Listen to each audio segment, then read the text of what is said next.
It's okay. Off your mind, it's okay. Off your mind, Chai! Now wow, people wey suppose talk truth to power don't off mic. And if we talk, now 500,000 they go summer us, call them hate speech. But fear not, my ego don't come. Ingo torchlight every corner, nooks and cranny of all these bad people where they spoil our country.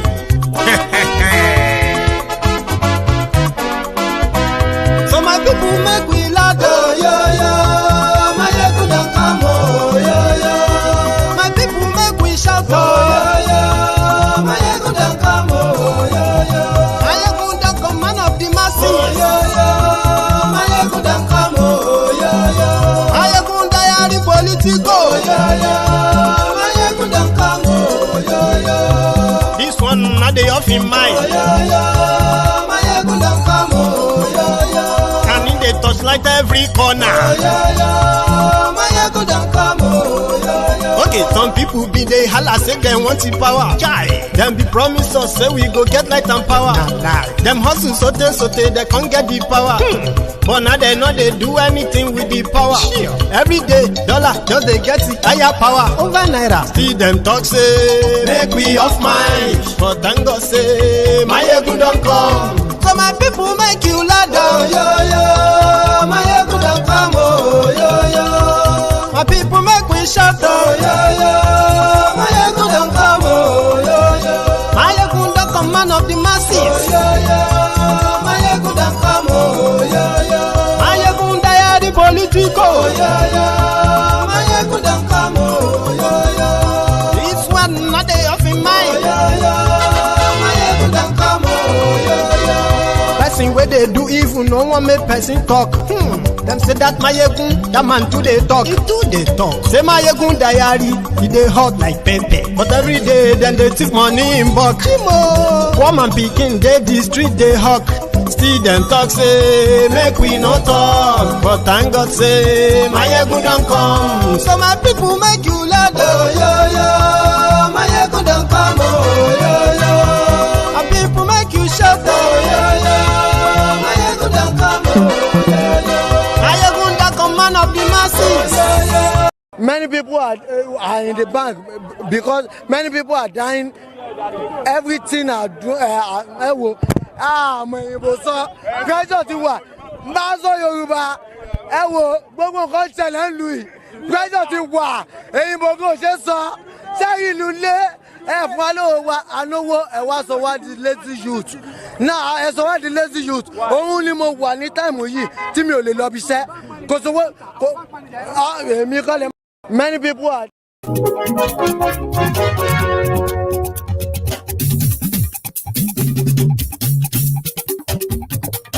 Hello there. Àwọn mọ̀ làmọ̀ tó dòdòdò. Ayégun diary, ayégun number one. Ayégun làwọn mọ̀ làmọ̀ tó dòdòdò. Ayégun diary, ayégun number one. Ayégun ti dé o, ọ̀rẹ́ ará yìí. Ayégun diary, ayégun number one. Lórí Facebook, lórí YouTube. Ayégun diary, ayégun number one. Good morning to you, good afternoon to you, and good evening to you from wherever you are watching from. This is Mayegun Live. Bó bá ṣe àní Mayegun máa wí. Ayégun diary, ayégun number one. Ó sì tún ṣe wàá gbọ́ níbẹ̀ o. Ayégun diary. Thank you very much for joining me. Remember, share this broadcast. Invite your friends. Invite your not so friendly friends. Read the caption. Read the description, like I said. Get yourself in tune into what we are going to be discussing tonight. A judge accused of taking bribe in giving a fraudulent judgment in favor of dubious Dapo of Remo, the Ogun State governor. So he's promoted to the Supreme Court as a compensation Lasarado Bawole, Pim.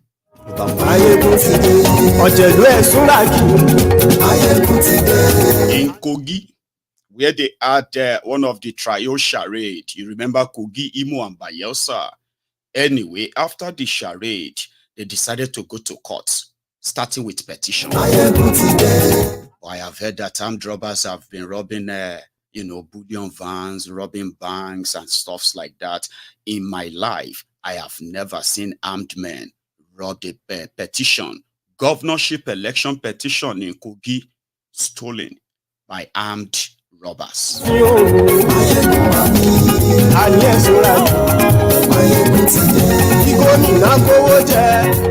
you know why Naira is scarce in Nigeria now? And it is going to be gradual until majority of you will scream out and cry out again before they will reverse it. Do you know why? No? I'll tell you.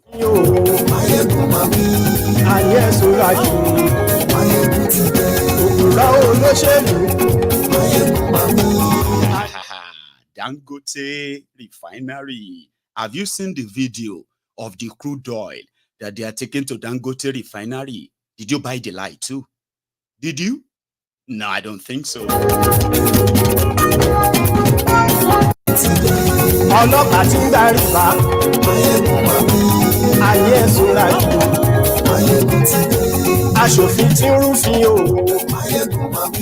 you for too kind. Share this broadcast, invite your friends, like I said, share it far and wide. We are starting in a minute.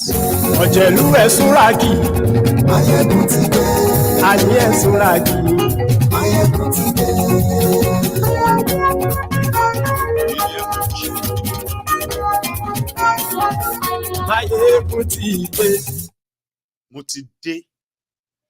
So good morning to you once again, and good afternoon to you. Good evening to you, all of you, the Templars. I welcome you to the Temple of Truth. It doesn't matter. It doesn't matter which side of the pendulum you belong to. The truth swings equally. And you are welcome.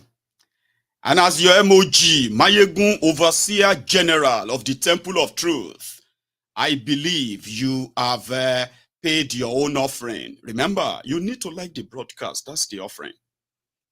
You need to. Okay, and if you have done that, you only do that once. Just once. If you do it twice, that means you've taken it back. Thank you. Yes, Naira scarcity in Nigeria. You are beginning to witness empty cash machines, empty ATM machines. And a lot of you are wondering, what is going on? Someone called in from Abuja 2 nights ago just to express his own frustration when it comes to this particular subject. However, the Central Bank of Nigeria came out today and they released a presser, a press statement. Let me see if I can read that back to you. No, not that one, this one. So according to the Central Bank of Nigeria, the current Naira scarcity is true, is real. And for some reason, they have also received reports that counterfeiting, fake Naira are now in circulation, filling the gap of why are you not seeing money. Now, let me read this back to you before we continue. They said, the attention of the Central Bank of Nigeria has been drawn to the circulation of counterfeit banknotes, especially higher denominations, by some individuals for transactions in food markets and other commercial centers across major cities in the country. For the avoidance of doubt, Section 24 of the CBN Act 2007 as amended states that it shall be an offense punishable by term of imprisonment of not less than 5 years for any person to falsely make or counterfeit any banknote or coin issued by the bank, which is legal tender in Nigeria. The central bank is in constant collaboration with relevant security and financial agencies to confiscate fake Naira banknotes, arrest and prosecute counterfeiters. Members of the public are also encouraged to report anyone suspected of having counterfeit Naira notes to the nearest police station, branch of the Central Bank of Nigeria, or via this email, contact CBN at cbn.gov.ng, right? Meanwhile, all deposit money banks, financial houses, and bureau de change and the general public are enjoined to be more vigilant and take all necessary precautionary measures to curtail the acceptance and distribution of counterfeit notes, right? Now, say furthermore, the general public is encouraged to embrace alternative modes of payments. That's where I'm going. Said furthermore, the general public is encouraged to embrace alternative modes of payments, e-channels for pay-to-day transactions to mitigate the risk of spreading counterfeit notes. That is your answer. Emefiele introduced what he called cashless economy. And that is the economy where you will use less cash for transaction, your day-to-day transaction. Nigeria survives on the informal sector. The informal sector of Nigeria actually exists and operates based on cash-to-hand transaction, mostly. But for some reason, the policy failed. Initially, they said they were changing the Naira so that they will control the amount of Naira cash in circulation. So with that, according to them, in their Voodoo economy, or Voodoo economics, they said that's how they are going to control and mop up the cash in circulation. And for those who have stolen money, their friends, their colleagues and acquaintances, right, who have stolen money and stockpiled them, they will need to bring them out, account for the money, or they will lose the money. So to them, finally, in a space of 3 months, they could mop up all of the old money in Nigeria, everything. Okay? And the one they couldn't get will become invalid, like you can no longer spend it. So that policy failed. You know this inflation, hyperinflation that is affecting Nigeria right now. They are telling you different stories. They are blaming everyone they could blame. Sure you get. But what happened is this. Nothing has really changed. If anything has changed, they have gone even worse on that Thiefnubu. So, in their own way of carrying out the cashless policy that no longer make any sense, they sent this out that I know you all have a lot of platforms that you now use to transfer your money, but majority of them they are like apps. You don't go in there to deposit cash in those accounts. On your phones, you have different pay, payment switches, Abi. Those ones that those guys are always bragging about, those tech boys, that they have developed some ecosystem, blah, blah, blah, blah, and all that. Anyway, they sent this out, okay, just about 3 days ago. And it's like all deposit money banks, merchant banks, switches, mobile money operators, payment service banks, microfinance banks and mortgage banks, payment solution service providers, super agents, and others. Now you get the message, which happen to be majority of you who are doing POS. No be so, because I heard that POS is in Nigeria right now. It's like that of that time when MTN started, and everybody was doing the business of a phone call. Every corner phone call, recharge card for sale, and all of that. So they said that is exactly what the POS is now. Majority of people who have been unable to find jobs after school they mostly resorted into this as their own, So that's an economy created for them there. Somehow, the New Deal, which they have not told you. And you see me, I'm not going to say it to you using all of the economic jargons. I'm going to say it to you in layman language. In the language that says when 1 + 1, when you add 1 and 1 together, it is 2. Don't begin to speak jargons or whatever. Let me tell you what they are doing. In their mind, in order to control and force you to do the cashless economy, it has to start from making sure that your access to cash is limited, if not completely, you know what I mean, removed. And how can they do that? When you go to the ATM machine, remember, they could tell you that, oh, you can only withdraw so amount of money a day and all that, yeah? Now, that is even pretty much like it's not really helping. So now when you go to the ATM machine, you will see empty machines. When you go inside the bank, the bank will tell you, do you have our app? What do you want to use the money for? You can transfer it.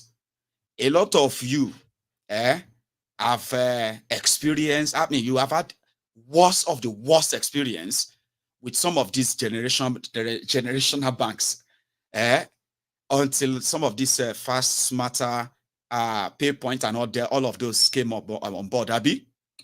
So you have to find your way back to those banks.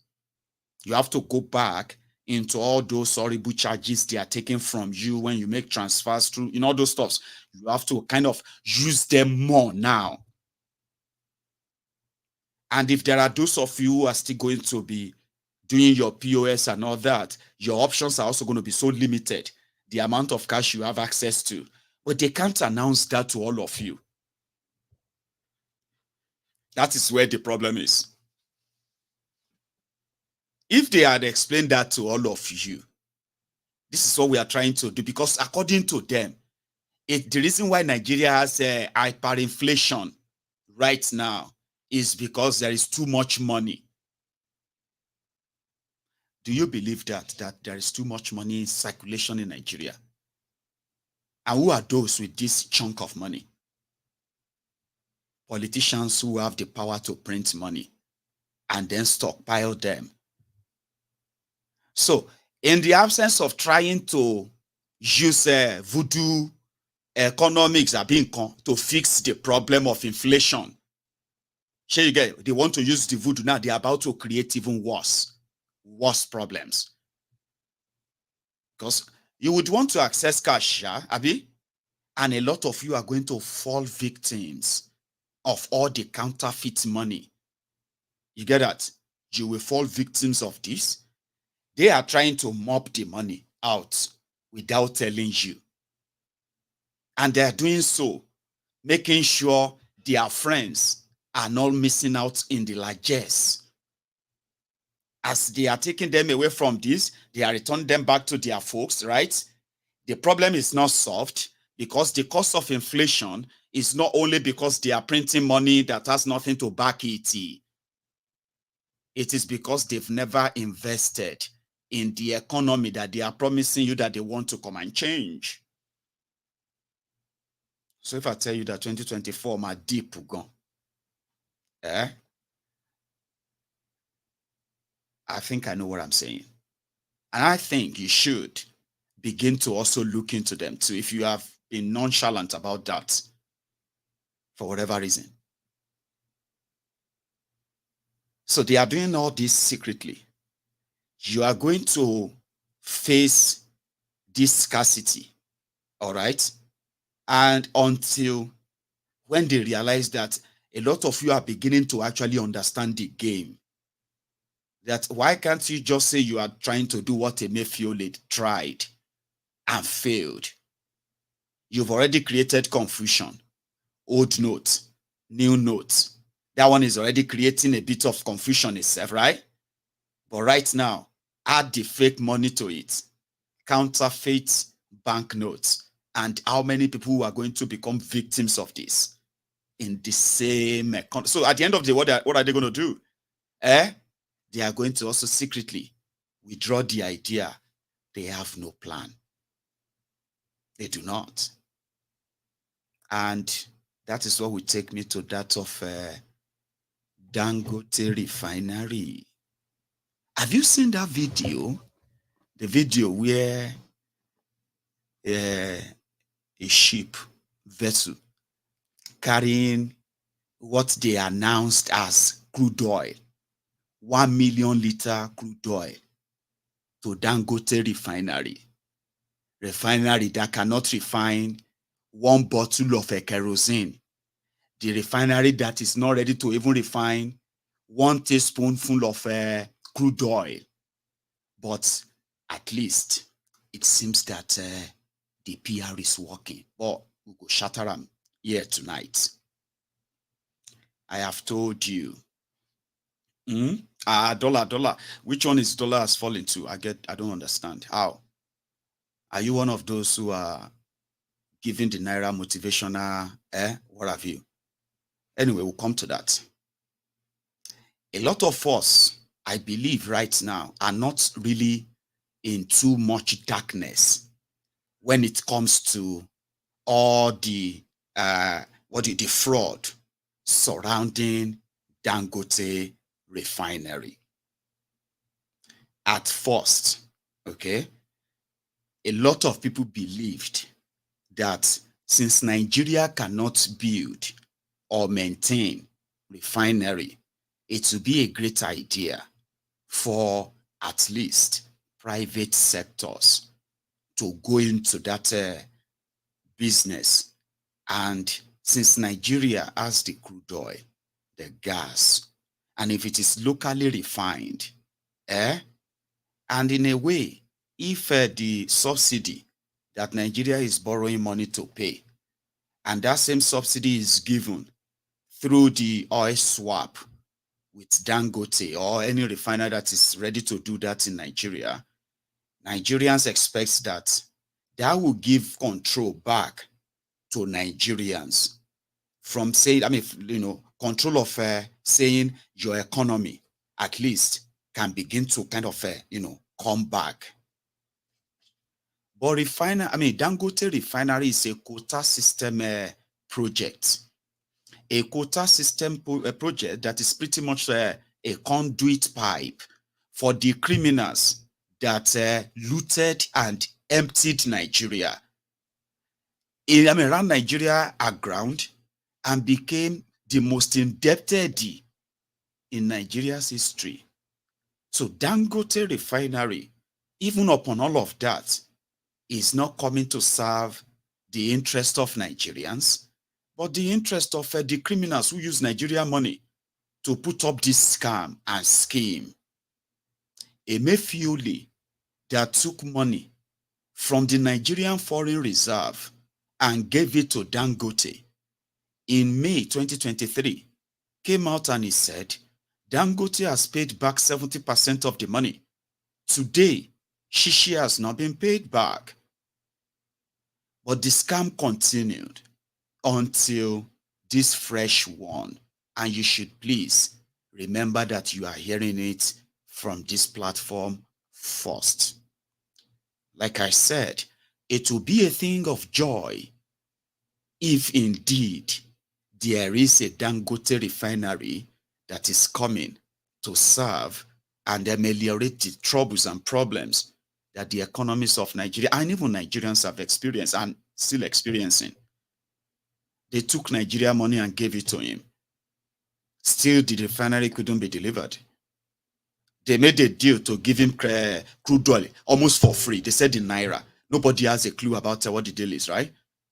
Then he promised them that he was going to start, they said he was going to start refining your crude oil and all of that, blah, blah, blah. Then they said, do not expect the liter of your petrol or gas to be cheaper because Dangote is a private business. So then they increased, they increased the pump price, preparing you, all of you, for when the Dangote refinery will come on. Baba, even upon that, let it even come up. Let it start working. I mean, later, people can begin to make some extra, like push and all of that, which is, I don't know, at least let it even start working. That would be a good thing, Abi. And I think that's what you want too. Now, because I am telling you, which is what I have been telling you, because I am saying it to you right now, that they are not even tired of the fraud, of the propaganda.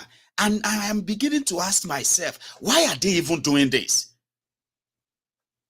But let me explain what they are doing to you so that you understand this propaganda. Okay?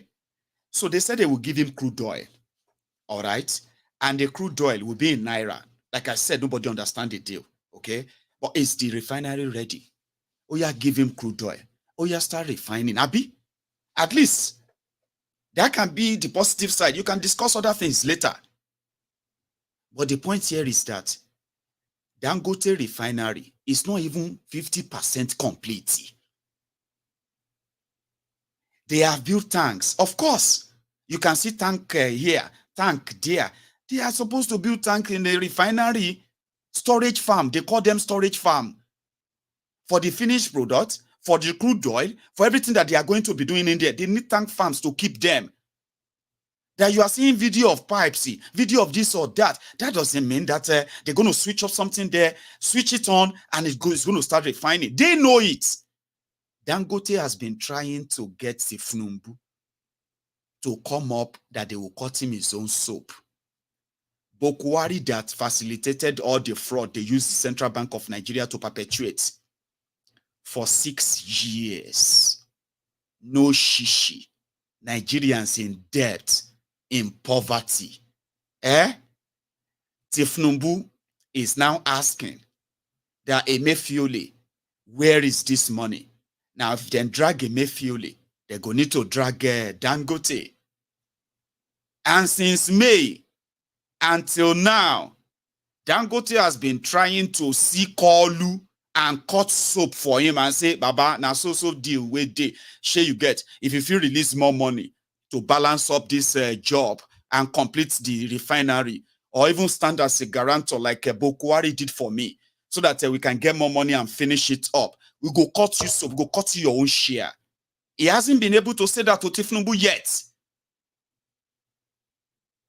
But they started the propaganda of Nigeria has refused to supply Dangote Refinery crude oil since June. That was where the propaganda of the video you saw today, that was where it started from. People were saying, so refinery is ready.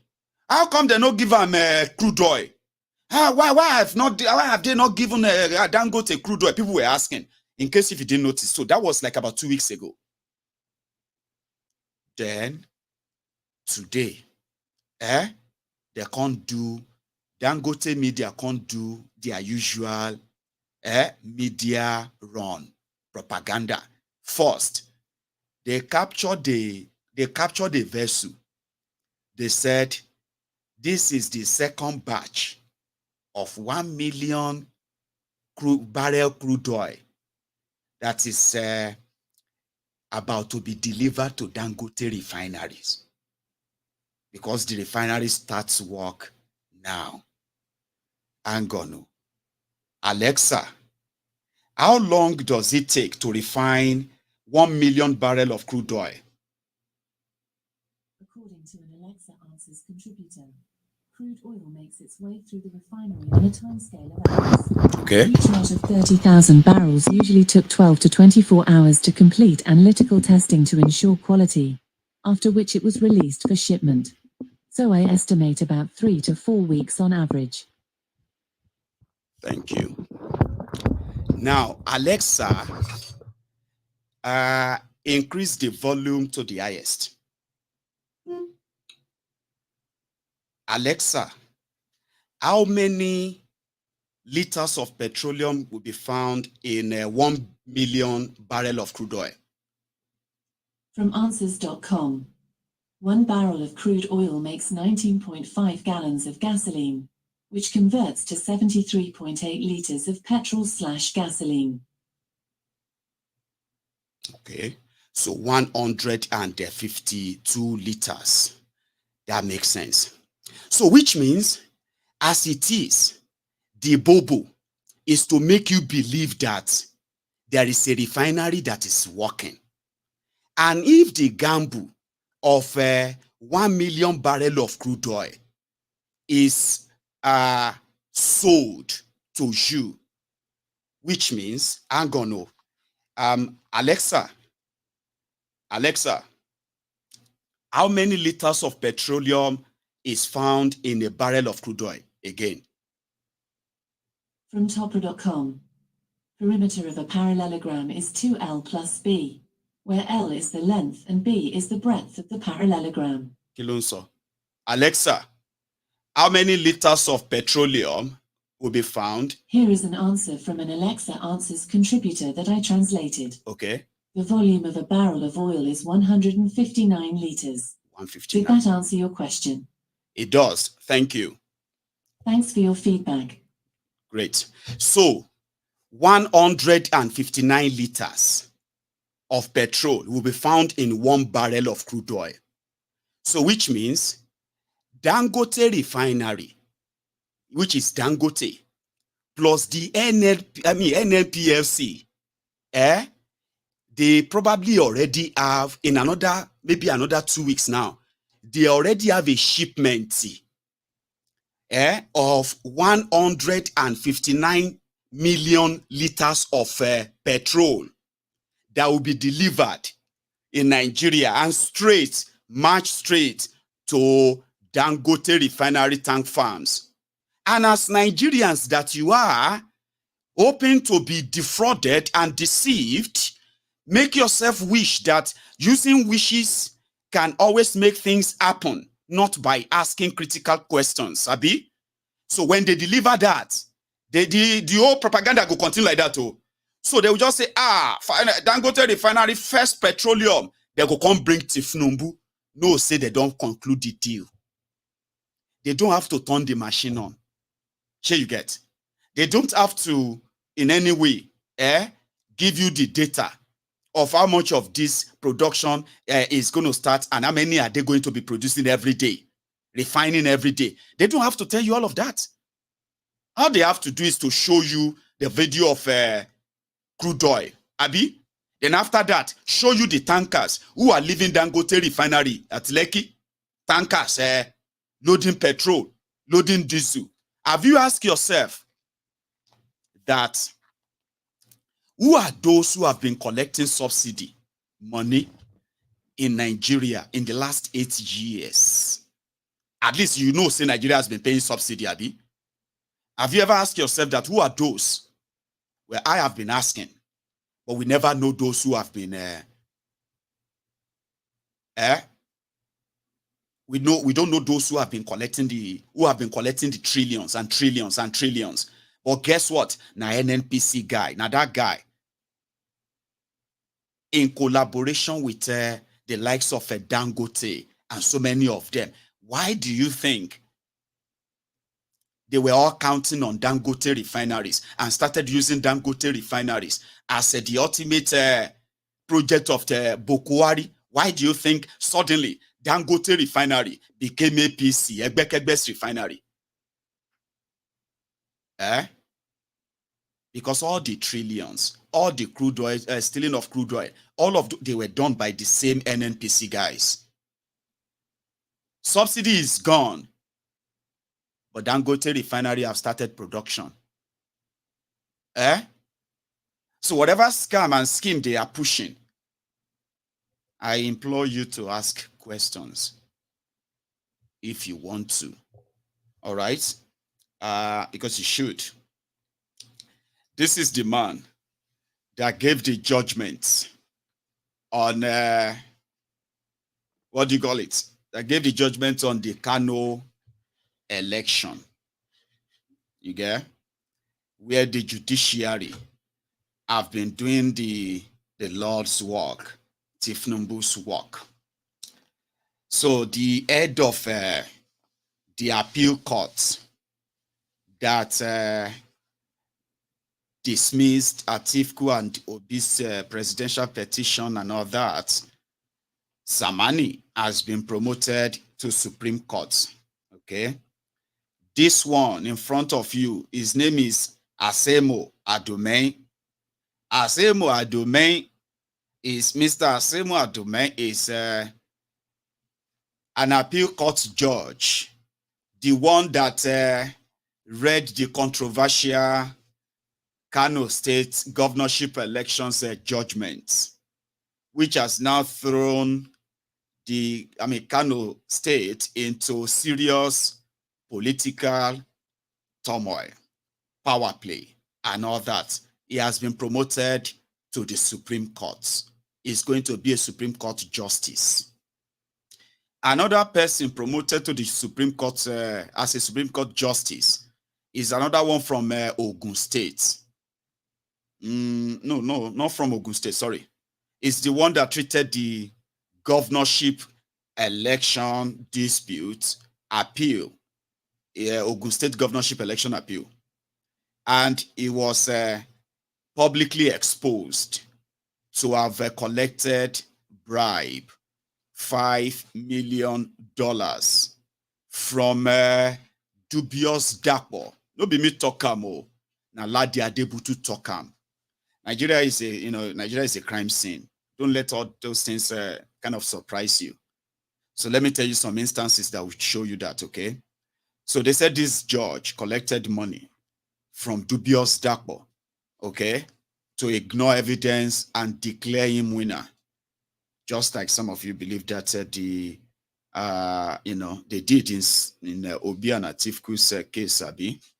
So, however, Ladi Adebutu that is challenging dubious Dapo. Ladi Adebutu himself is also standing trial. EFCC is charging him for vote buying. That he was caught, or people that were working for him were caught with millions of naira cash during the governorship election in Ogun State. However, yesterday morning, the news broke that the judge that collected $5 million bribe from Ogun State governor, dubious Dapo of Iremo, they said the Baba don't kick bucket to Otiku. I don't think he probably spent $100 from that money. Anyway, he died in the presence of his family. He was supposed to become a member of the Supreme Court of Nigeria. Payback time, everyone is getting paid. And that is why, for those who gather for Abuja, asking that Wike must be sacked, share you get. You remember that those protesters? Ma, drink tea, I'm coming. Yes,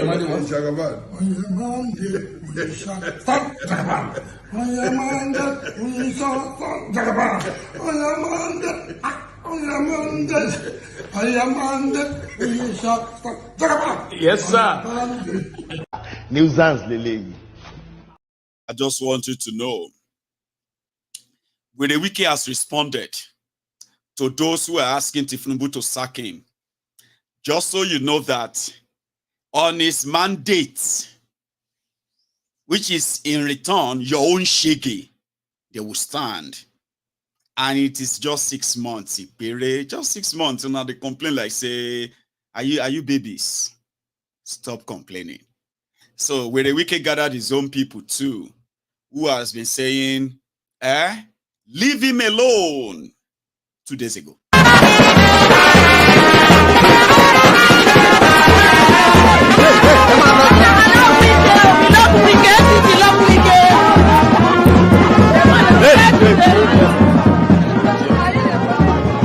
Mr. Wike is undermining the renewed hope agenda of President Asiwaju Bola Ahmed Tinubu. They further allege that the FCT under Barrister Wike has become an epicenter of controversies. Further questioned his land reforms and claimed that he is involved in land grabbing and dispossessing people of their properties. Nothing can be further from the truth than this well-rehearsed and repeated falsehood. keen followers of the dynamic leadership of His Excellency, Barrister Nyesom Wike, are aware of his resolve to ensure that all owners revalidate their certificate of occupancy with new security features, which is the introduction of NIN for individuals and BVN for corporate bodies. It is in the public domain that since the coming of Barrister Wike as FCT Minister, he has been able to liaise with Corporate Affairs Commission, wherein they uncovered 189 fake companies that have been used to secure the allocation of choice lands in the federal capital. This discovery has led to the arrest, detention, and ongoing prosecution of 2 perpetrators of these crimes. It is normal for corrupt individuals and land grabbers to sacrifice everything they have acquired to frustrate this laudable initiative. We wouldn't be surprised if they further reinforce to cause anarchy in the city capital so as to derail this policy. The Honorable Minister, who inherited the menace of one-chance criminality in the FCT, has come up with a workable solution to the problem, which include rolling out buses and taxis to be driven by identified and well-profiled individuals. The political hirelings who raised the weighty allegation that the administration of the FCT Honorable Minister lacks accountability failed to give one example, speaking in innuendos. Our group have strong confidence in President Asiwaju Bola Ahmed Tinubu, who excelled in flying colors from Chicago State University, to see the lies in the unsubstantiated claims of the groups, who are on a mission to remove a minister whom they see as an obstacle to their quest to hide wealth that were acquired in corrupt means and can't be accounted for. The Patriotic Youth Forum wish to therefore commend His Excellency Barrister Nyesom Wike for the success recorded so far. The Abuja original inhabitants are with him. They will stand by him, and we also are ever ready to come out and counter any protest aimed at tarnishing the hard-earned reputation of the Honorable Minister of FCT, Barrister Nyesom Wike, whereby dwindling his renewed vigor towards revitalizing the nation's capital. In conclusion, we hereby pass a vote. Glorify your name to the call, owner of the day, owner of the beginning and the head. I glorify your name to the call, Father of the glory. There is nobody that can share the glory with you. You are beginning of the glory, you are everlasting. No, you are glorify your name to the call. A lie. If you want to understand that Nigeria is a crime scene, and you don't understand that, just make sure you watch Mayegun's Diary Politico. We look for you, Nigeria. You see the one that can read. I don't know if some of you still remember those boys, those jobless beggars that they always hire in Abuja during the time of Bokwari. Do you remember, or have you forgotten? If you can read, your money na 5,000. Others now 1,000. Economy is hard now. I hope they pay them well. Did you see that speech they gave to him? 2,000 naira everybody. You go, I need 100 people. 2,000 naira times 100 people. How much is that? A lot, 2,000 naira. Is that not 20,000 naira? No. It should be 20,000, Abi. If 1,000 times 100 is 10,000, then it should be 20,000 naira. Abi, anyway. 2,000 naira per person I need for 200 people. You get 200 in Abuja. 2,000 naira. But if you can read, they even mentioned the Chicago State University. A lot of you are researchers. Those of you who are researchers trying to research human evolution. I don't think, or should I say, there's something you are missing. We need you in Nigeria. Okay, 200K, 200K, 400K, yeah. Actually, Jaremoti, you're zero condano. And I'm not that bad, though. I'm not really that bad in calculation. Sure you get, but I have you. and then you have my back. All of you are doing researches on human evolution, Homo sapien, Homo erectus.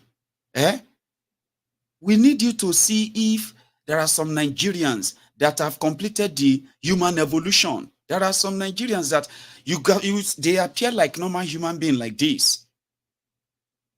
The criminal politicians have destroyed them beyond repair simply because they never developed fully. What you get is, we need to check if majority of us actually we are human beings that are human beings. Because you see in Abuja, suffering and smiling. There are in Ghana, if your loved one dies and a lot of you feels like it will be too embarrassing for you to be seen to be tearing up and crying, you can hire people to cry at the burial. Now, when they want to come and cry, depends on how you want it. Do you want them to cry like morning mood, like that, or do you want them to put up act like falling down, like rolling on the floor? Like, do you want them to also choke and faint and all of that stuff? It depends what you want. Do you get that now? There are people, they will cry. Oh, you would think that their mama died. True story. Because now everything they funny to some of you. These days, a lot of you just look at me and just started smiling or laughing. But true story. Because there's somewhere I'm going with this. And some of you know that it's true story as well, by the way. In Nigeria, there are categories of protesters. If you want women to go naked for you, people will say you want rob. Because say somebody rob you, you won't contra say, they have stolen the mandate. They have stolen your mandate that you gave to me. You can hire people that can go naked or breast. You can hire, you can hire people that are going to, in any way, go peacefully. You can hire protesters that can suddenly dress up as a Fulani, or dress up as Igbo, or dress up as Hausa. You can hire bishops. And whatever you want them to do, if you want them to speak in tongue, you go see Reverend Father where they speak in tongue. You don't see them before? All these acts are there. They are all for hire in Abuja. That Abuja, you will see a lot of people, like 200. When they hear that people are protesting the economic hardship, Buhari must go, Buhari must go. Then you will see all these guys, they will gather and they will say, Buhari, we love Buhari, Buhari must stay, Buhari must, you know what I mean? And if you want them to go violent, like start burning properties, there are those you can hire too.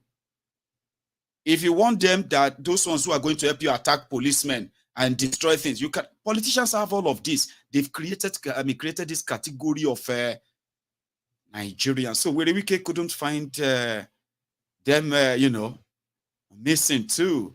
But whether people come out, help Wike send a message or not, he will still want to say it himself, Abi. I'm sorry if this is going to annoy you, by the way. Wike himself, in his usual way, had this to say. Yesterday, somebody told me that there are some people who were carrying placards.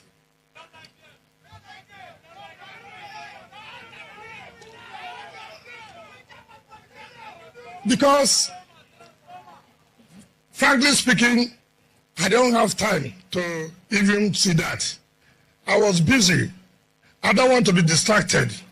I want to be focused and deliver on the mandate Mr. President has given to us. But one thing you must also understand that this is democracy. So many people are entitled to their opinions. But what is important is your opinion must be in line of what is good for the people of the FCT. We can't continue to do the same thing, the same way, and expect to achieve different results. One of the big things about leadership is that you must be firm, you must be bold, you must be courageous to take a decision. And we are taking decision to make sure our people are happy with this administration. We have taken a decision to make sure we do the best for the people as mandated by Mr. President. In policies you make, it may not favor so many people, but what is important is the generality of the people, not few people who benefit at the detriment of others. You know, when you bring a policy that will bring change, so many people will kick against it. Those who benefit, the few that benefit, will kick against it. But when you are focused and firm, they have no choice but to come back and align themselves with the policies of government. This is a hard time. We must take decisions, no matter how hard it is. But what's important is at the end of the day, the people should benefit from it. And so, let nobody bother himself that there are people who were paid. Yes, they've collected the money and that has ended yesterday. So we are used to all this.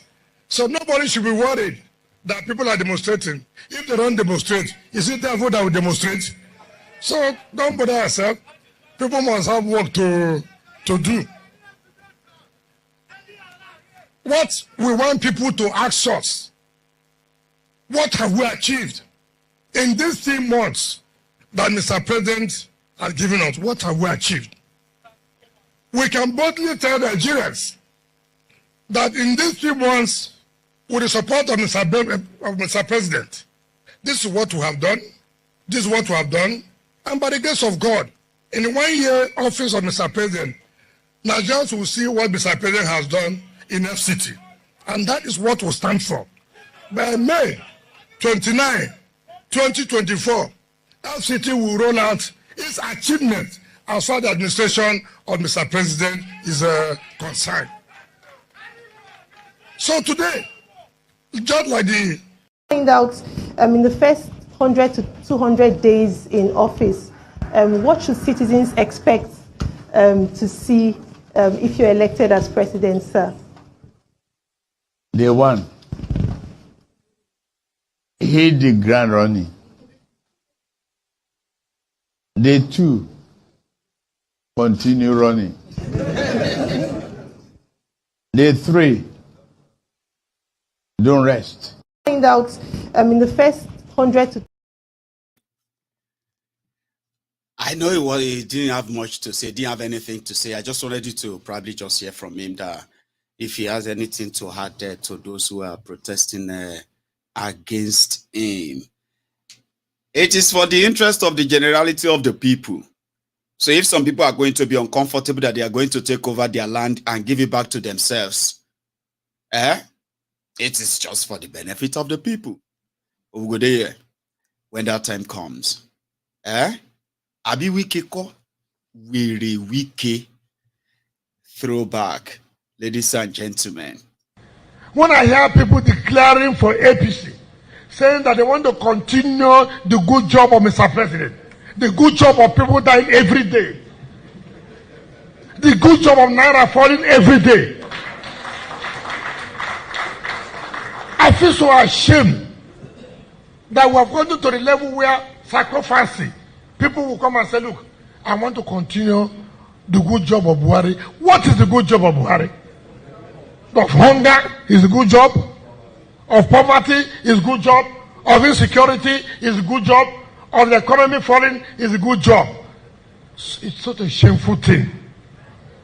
I can't believe that somebody will come out in today's Nigeria and say, I want to continue where Mr. Buhari has stopped. May God forgive. May God never allow that people to continue to. What kind of psychophancy? Omoshotiri psychophancy. The textbook definition of psychophancy. You want to see it, eh? Okay. Wike, yeah, dance for us. Just, yeah, a little bit. Come on. Show us some moves. Stop,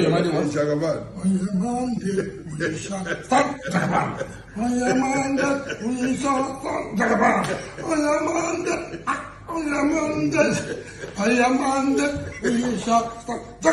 Yes, sir.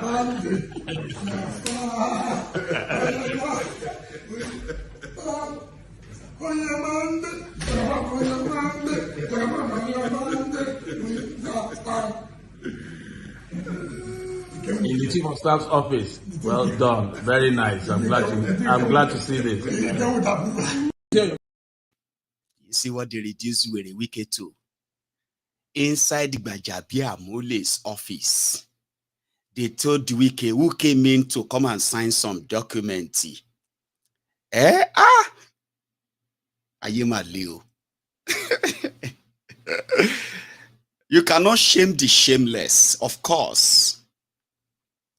Wiri Wike, Emperor Wike, Ikwere Adolf Hitler, the little emperor. In go Gbaja's office, Gbaja removed his phone and said, Minister, dance for me. What do you want me to do? What kind of dance? Dance, any song. I want you to sing for me. Wiri Wike, Emperor Port Harcourt. Then we'll video again.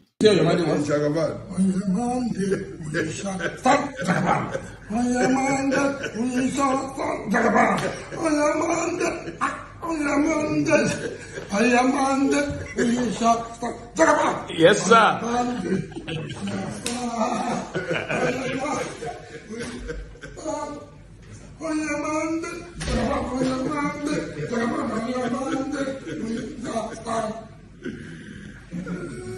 In the Chief of Staff's office. Well done. Very nice. I'm glad to see this. Baja. Baja via Mole. I bet it. He will just sit down there and he'll be like, oh God. Hey, Wike PDP. Dance for me. Come on, man. Come on. I'm going to record it too. Minister, I want you to dance for me. I'm going to record it and keep it on my phone so that I can share it on social media. Oh yeah, Minister, start dancing like that. Wike now was doing this. He's doing this. Bajabiamila now said, inside the Chief of Staff's office, I like this. But some of you will think, maybe that video will do anything to Wike. No, we are going to laugh at that video. Whenever Wike's time comes, that they are going to throw him under the bus. That's the most we can do. Laugh, make a joke. You remember that of Dino Melaye?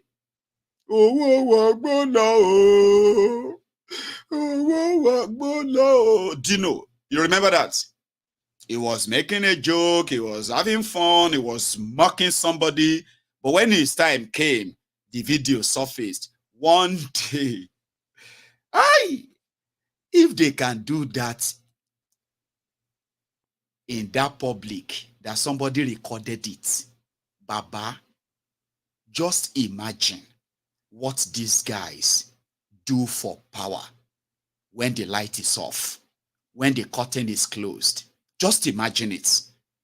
For power, and this is why. About the relationship between money and power.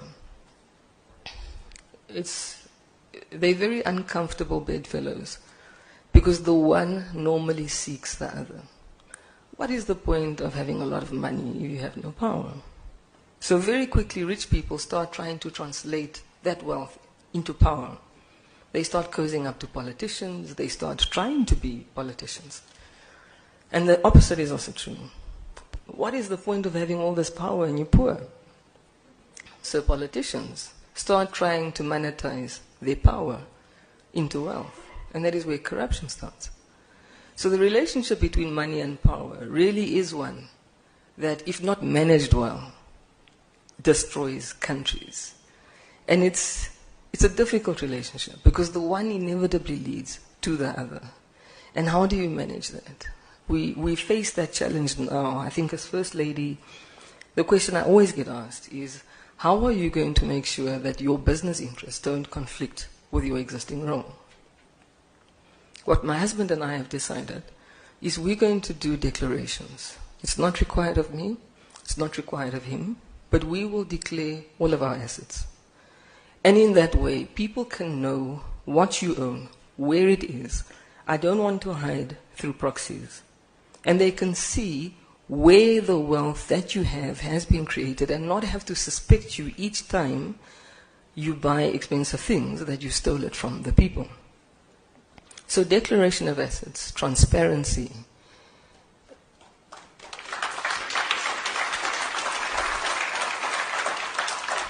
and communication are key issues in leadership. It's a double-edged sword. I don't necessarily want everybody to know what I own and how much it's worth, but I guess there's a bigger price to leadership at times. But it also comes down to a personal discomfort about.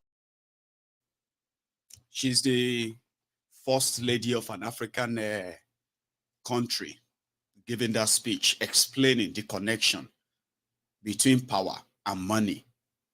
The two lovebirds that are, in love or connected by corruption. That's a brilliant, presentation there. The greed that comes with having access to power.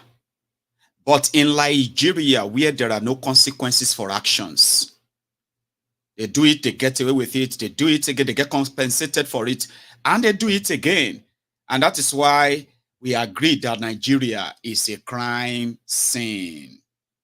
In Zamfara, the poor Zamfara, Matawalle was their governor for just 4 years. Now, in that 4 years, Matawalle turned Zamfara's money to his, and Zamfara resources to his families. Now, he left, he was defeated in their charade election, right? Even though he's still in court, trying to come back. Okay? But when this guy left the government house in May, Ogbeni just packed all the vehicles bought with public money. And he took them away. And he said they were his. He bought them. The person who is the new governor or the new government should go and buy their own. This guy go to court. And the court said they should give him the car back. Meanwhile, another court has now said they should take the cars from him. What does he want to do with all of these cars? He's not being held responsible for his crime. Looting. Zamfara. He got compensated. He is currently the Minister of State for Security in Nigeria. Minister of State for Defense. He is a defense minister in Nigeria today. But when the court said, go get all those cars from him, the court didn't say he must be arrested. He's committed a crime. But they are going to Supreme Court. Supreme Court is going to say, give the cars back to him. With publicly funded vehicles, power, greed, and wealth. These are the operational vehicles that the Zamfara state government claimed were stolen by the immediate past governor and recovered from his residences in Gusau and Maradun town, the local headquarters. The press secretary to the present governor, Sani Sambo, said about 50 vehicles were recovered following the Federal High Court, Sokoto Division verdict that the vehicles belonged to the Zamfara government. He said due process was carefully followed to recover the vehicles from the two residences of the former governor, who earlier denied stealing government property when he was leaving office. Right now, as far as the court is concerned, the vehicles behind me here belong to the Zamfara state government. So we see that some are still being brought, From day before yesterday, some drivers had been very busy along with security men bringing them. Right now that I'm talking, behind me are some of the vehicles coming. So perhaps we could have up to 50 that have been taken away. And the question one will be asking, every right-thinking person will be asking is, where was he going with all this vehicle? The press secretary said that the Governor Dauda Lawal-led administration is doing everything possible to bring about the desired development in the state, but not to witch hunt or project anyone in a bad light. Are we projecting them in bad light when we help him to bring what is not his to the government house for the people? They can make claims.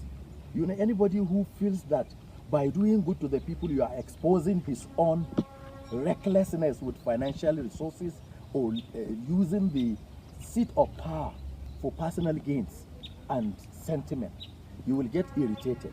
All classes, you know what they call F level? When you get failure in all the subjects that you take. F9, F8, F9, F8, FF, double F.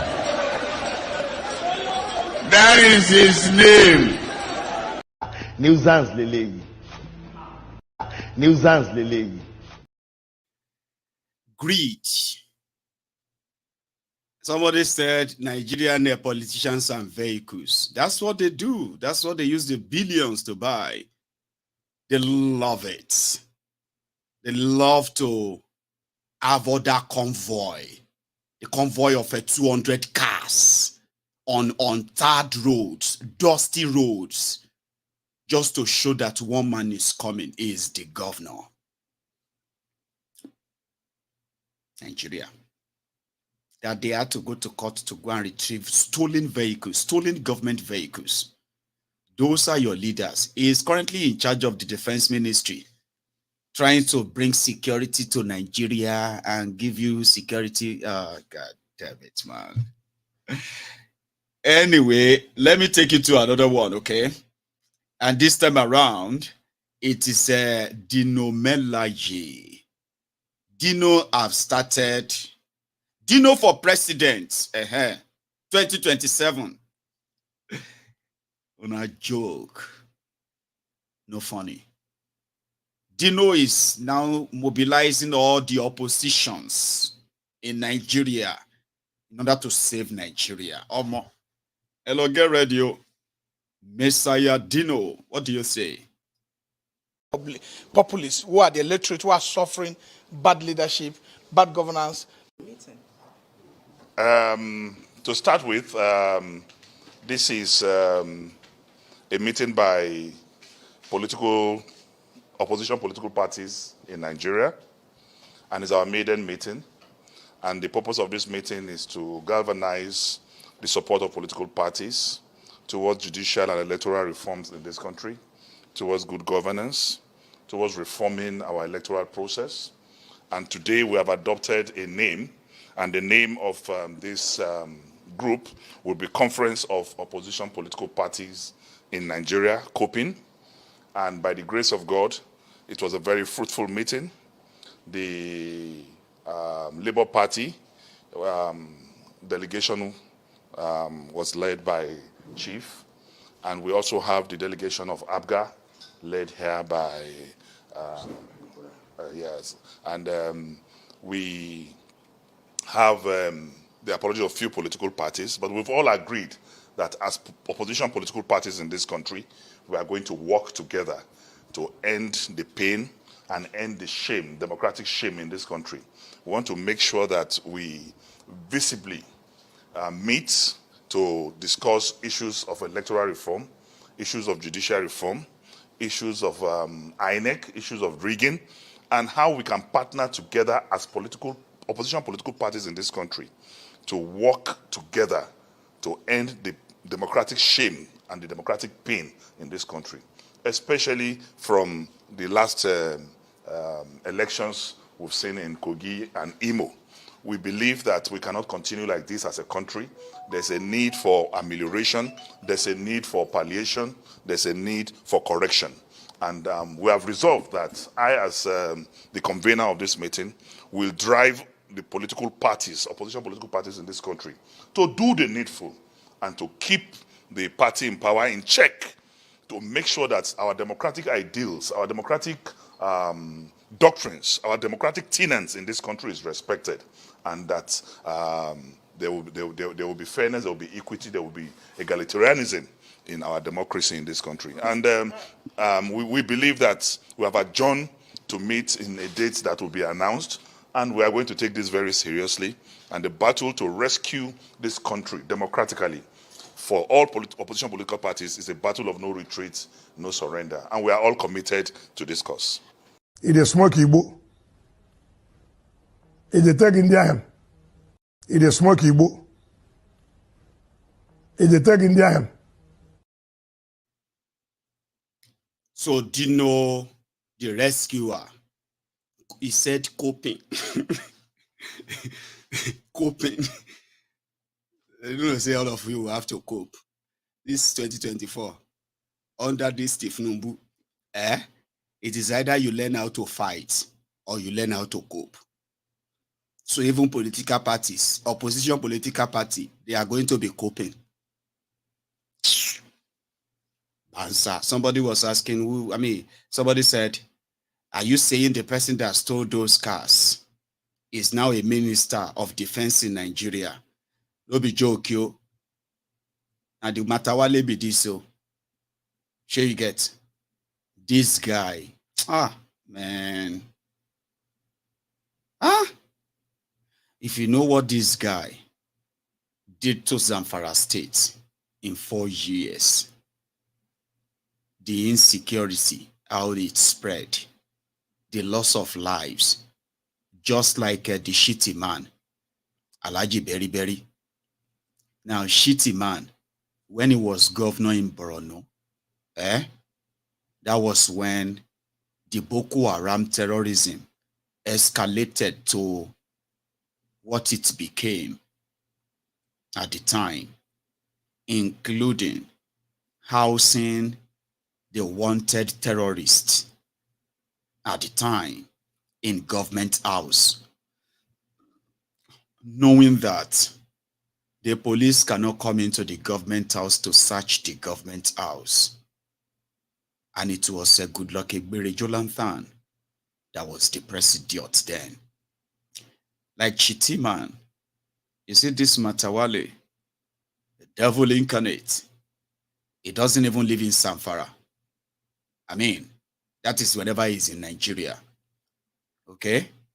Matawalle was able to annex every resources on the ground, under the land, in the bank, wherever it is, that has any iota of Zamfara attached to it, automatically become his.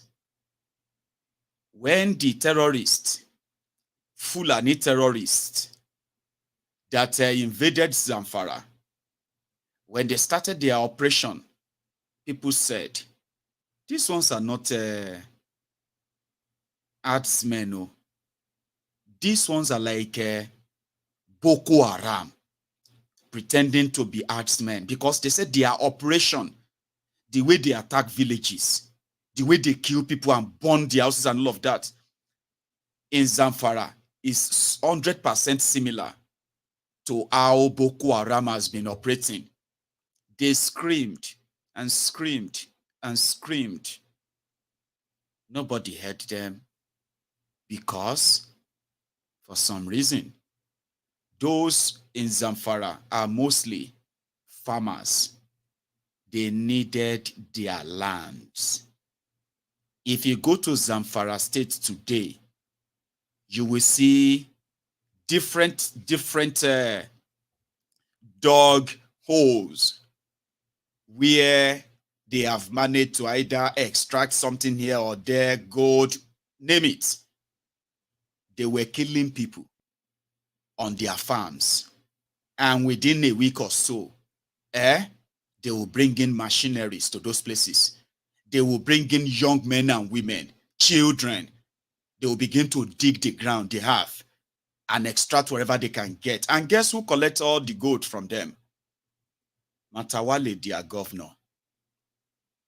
And he told them, Zamfara gold belonged to Zamfara people, making those people believe that the prosperity that came to Zamfara belonged to them, even if they are bleeding for now. He will keep it for them in Dubai.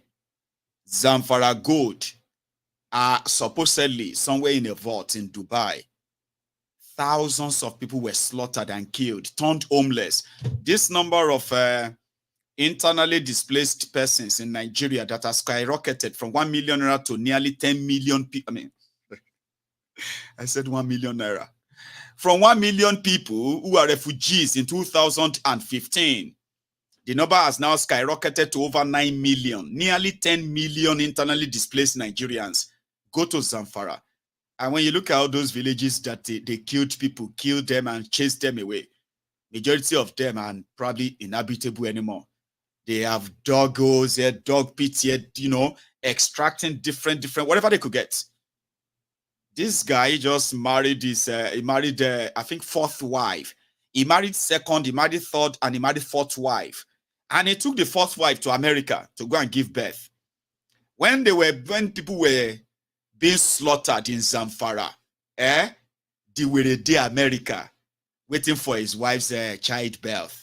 Oh, sorry, trying to support his wife who just put to bed, the governor of Zamfara. Now, on the day he was leaving government, he packed all the cars, brand new cars bought with government money, and he took them away. Few months after, 2 months after that, Thiefnubu made him Minister of Defense. Yeah, Minister of Defense of State in Nigeria. You think when we say Nigeria is a crime scene, we're making it up, Abi? You have no idea. Now they said the politicians are coming together, opposition, and the one they said represented the Labour Party. Listen to him. Populists who are the illiterate, who are suffering bad leadership, bad governance, occasioned by bad electoral processes, as led by Yakubu Mahmoud. For us, for things to work, this partnership is for electoral, judicial, and constitutional reform that will help in improving our electoral atmosphere, that will make sure that one man, one vote will be the issue, that will make sure that anybody who goes to cast his vote will be sure that his vote will be counted, that will make sure that Nigerians will have confidence in the electoral process again. Because as it stands today, let me tell you, we have one of the worst democratic process going on right now, because the way the Electoral Commission is managing the process. And I tell you, it's very also important, as part of the electoral reform that we're pursuing, that the commission will be unbundled. Because as today, the commission is overburdened, and because of that nature of weight, the commission is acting as state, as someone who is protection of the state, who work and conduct election as if the interest is to protect parties in government. The opposition parties have suffered more over the years, because when you go to election, you have to work along with the fact that the electoral system is working against you from day one. And Labour Party suffered more in the last election. So for all this to work, the parties must be united. They must come together to have a focus on how the electoral system must be fair, electoral system must be credible, and the electoral system must represent the true wishes and aspirations of our people. All right, thank you, please. I have a little question. Whatever you are doing in this coalition ends up at the National Assembly, in this conference, ends up at the National Assembly. And the National Assembly is headed by somebody to do the right thing and to restore the right political. The National Assembly is the people's house, and they will know that when the Nigerian people speak and have a reform that will protect the general interests of our people, that they will not work against it. Because one, the National Assembly does not only consist of the ruling party, it consists of all other parties, like the PDP and the Labour Party, and the NNPP, then ABGA. So we are going there to present something that will save Nigeria from this shame, from this international embarrassment, something that will give light and give life to our electoral processes, something that will enrich our democratic practice, something that will give growth and development to our people. Because why? because elections are not fair, because elections are not credible, is the reason why those who get into government misbehave, because they are not elected by the people. When our elections start to have these ingredients, that credentials, that is fair, that is credible, and that is only by the vote of the people that you can be elected, you will find out those who get into office will be responsible and be responsive to the earnings of our people. Kura, the National Vice Chairman, North Central Abuja. Okay, let's hear from the Abuja. It's okay, it's all right. Now English will still they talk. So let's wish them good luck. Okay? I just thought you should know that there is another group now called the Coping, and it's going to be the coalition of opposition parties against Thiefnubunomics, and they want to do a reform. They want to unbundle the INEC. They want to reform the Judiciary. They want to reform INEC and all of that. So they want make call using own hand to set himself up like they expected Bokuwari to conduct credible elections against himself in 2019. Nevertheless, right? We wish them all the best. Listen to this for a few minutes. Yes, indeed. So ever since... Oh, hang on. I think we've jumped one, okay? One of Thiefnubunomics' ministers currently benefiting from the corrupt judiciary that has been, you know what I mean, like Gandola said. Listen to this. Gandola said, Thiefnubunomics has approved the blueprint, his own blueprint on how they are going to ensure that the entire eastern part of Nigeria will become APC. You get that? However, because they have the judiciary, okay? And when I say they have the judiciary, I think I had a clip, a picture. I don't have that anymore, where the Chief Justice of Nigeria was bowing down for Gandola. So you see this guy, he lost his election. They lost the state, Plateau State, okay? And he happened to be the Thiefnubunomics presidential campaign chairman or whatever. And he was awarded the minister, as a minister, he became a minister, okay? Compensated, rather. He was compensated. Then the court just came back and said, well, he won an election that he didn't win during the poll. You know why? Make I tell you. A lot of you have been hearing about Kano. I don't think some of you are paying attention to Plateau State, and the scheme that is going on there. I don't think some of you are paying attention. The Nigeria court is about to remove their governor because, according to them, he was not properly nominated by PDP. The court has already removed all of the PDP members in the State House of Assembly. He removed all of them. Removed National Assembly members.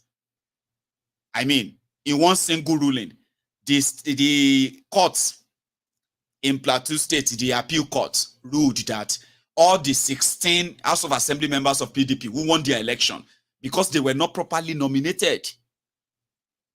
So therefore, PDP had no candidates in 2023 election in Plateau State. The same thing they said is pre-election matter for Thiefnubunomics. Pre-election matter when it came to Shitty Man.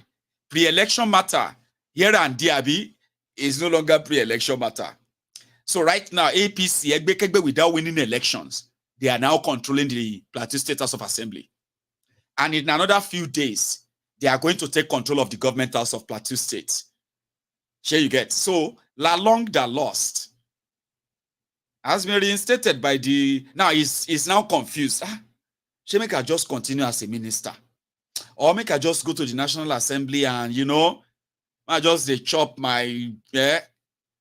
He said he's confused and he needs people's advice in this economy. Immediately, I gave autonomy to local governments in my state. I gave autonomy to House of Assembly. I gave autonomy to Judiciary. And all of them came and said, okay, the states should also copy and do it. Where are those states?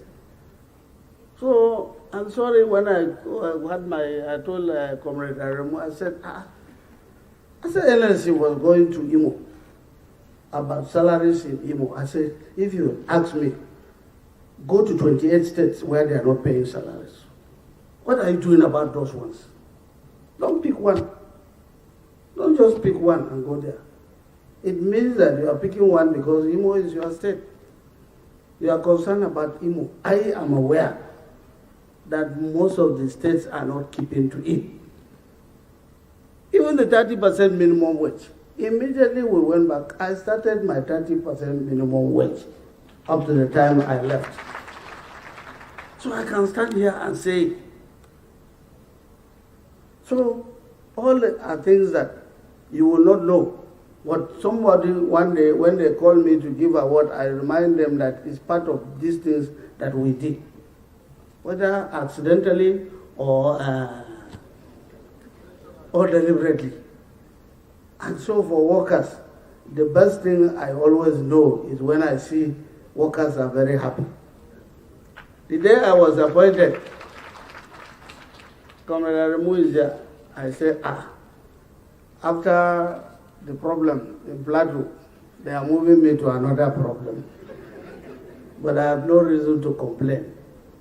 By the time I got there, I saw almost all the people that are working with me are very friendly people, those I've worked with. And that is why I always say the renewed hope is hope for everybody, including all of you, union leaders and civil servants. So I want to use the opportunity to thank you very much for this award. And as evidence of kind gesture too, Remuzo reminded me that today is the fellowship, today is the 40th anniversary. So I have asked him and said, for me as a minister, I will now make it today declare that they should go and process and give awards, a fellowship to fellowship of NNILS as part of celebration for this 40th anniversary, so that these awards can be given to people in recognition. In recognition. So that is what I will say. I don't want to say much, because each time I'm with him, he will remind me that please don't go to Senate. Please remain with us at the Ministry for Labor. Maybe that is not what my constituency will also say, because as I am now, I'm a very confused man. Because whether to go to left or go to right, but pray for me to take the best decision. If I remain with you, I will remain as a comrade. But if I go there, as I told Comrade Shomale, I said they mentioned you to go and speak on behalf of the labor. I said no, Comrade Aremu should speak. They said why? I said as a senator, I think you have partly committed class suicide. You may be shifting a little bit, but we will see. Nuisance Lele. Nuisance Lele. He's a confused man. He's not confused. He's just want to weigh the option of, as a labor minister, I go there in charge of billions. But if anything should happen to Kolu, I may no longer have access to this billion. They go remove me like that. But if I go to Senate, that one is guaranteed. I can throw my weight around. Apart from the 600 to 700 million that he's going to make in a year, he can still make more by, throwing the weight here and there, corner some budget padding and the rest, and even make more than, $1 billion a year, every year.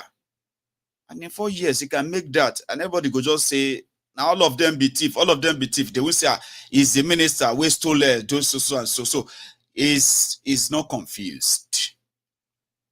They carry too much pack for his front. Nigeria Judiciary is helping the plebiscite that is going to take place about Nigeria very soon. And yeah, let them do as they like. Right. So I think I have another thing I want to share with you as well. And I'm gonna. I think it's another one. Okay. So, and this is what I want you to listen to just for 5 minutes. Yes, indeed. So ever since eight persons were kidnapped, 2 initially were rescued. We understand 2 more have been rescued. So you're waiting for some more. So tell us how the NYSC went about this one. Good news, and at least well done. That so far 2 have been released. Additional 2, so we're waiting for 4 more now. So what's the backstory concerning how this came through? Oh, well, we really thank God. Yesterday, we were all excited to hear that 2 of our prospective corps members that were kidnapped in the Zamfara saga were rescued by the military. It's a thing to be happy. It's hope for all of us, hope for the family, that even the remaining 4, 2 girls, 2 boys, will still be rescued very soon. At least the hope is rising every day. It's been worrisome for us in the scheme over this number of months, that these young ones that are coming up to serve their fatherland were kidnapped on their way to Sokoto. Recall there were 11 in number, and 3 escaped at the point of kidnap. Remaining 8 and the driver, and they took them to the bush. On the 1st of September, we were able to got 1 rescued. On the 20th of October, another girl was rescued. Just yesterday, we also have 2 out from the den of the kidnappers. And they are in the hospital getting medical attention. And I want to believe once they are strong, they will reunite with their families and get on with their national service. We're so happy and we're excited. The DG told the entire nation that we will stop at nothing to ensure that these prospective corps members are rescued unhurt. And that is what we are having. What just happened is that there is hope for the remaining 4 that are still in the kidnappers' name. I mean, it was 2 days ago that there were some headlines. Parents of some of these persons who were kidnapped were just saying the NYSC should not abandon the parents to their fate. So they'll be gladdening that these 2 have been released. And then you said there's hope for the other 4. Is there any communication whatsoever, any indication that these other 4 are still alive? Oh, yes. With what the military is doing, of course, you know, security issues are not supposed to be discussed open. But we have strong hope and believe that everything is good with them. And while they keep on making efforts to get them rescued, as soon as they are out, I'm sure all of us will be informed and we'll all be happy for it. Pastor, ó ń ṣọ́ pastor àwọn ọmọjọ sticker ló ń ṣọ́ wa àṣẹ kò rí pé orí wa ti burú ìwọ má dídá ìpápá ẹ̀dá orin yẹ́kọ̀ wà ní báìbù tó ń jẹ kò jẹ́ gbèsè àgbẹ̀tọ̀ àbí kò gbẹ́rì tí kò gbé tí a fẹ́ jókòtò ẹ̀rà gbẹ́rì tí bá yọ píù àwòyí àárín mo mọ̀ ní pé wà nínú báìbù pé ìgbà tó fẹ́ mú Jésù kọjá ní àárín òun ògèrí Jésù kí ni Jésù lò àfẹ́ rí lólo ìwọ má dídá ayé bàjẹ́. Ikú pa ẹ́ nìyẹn. The reason why I said you should listen, you should watch that video before I tell you about it is that is a representative of the Nigerian National Youth Service Corps, NYSC, the compulsory 1-year service, national service after your graduation from school, universities or colleges in Nigeria. In this year alone, they have kidnapped more than 50 youth corpers.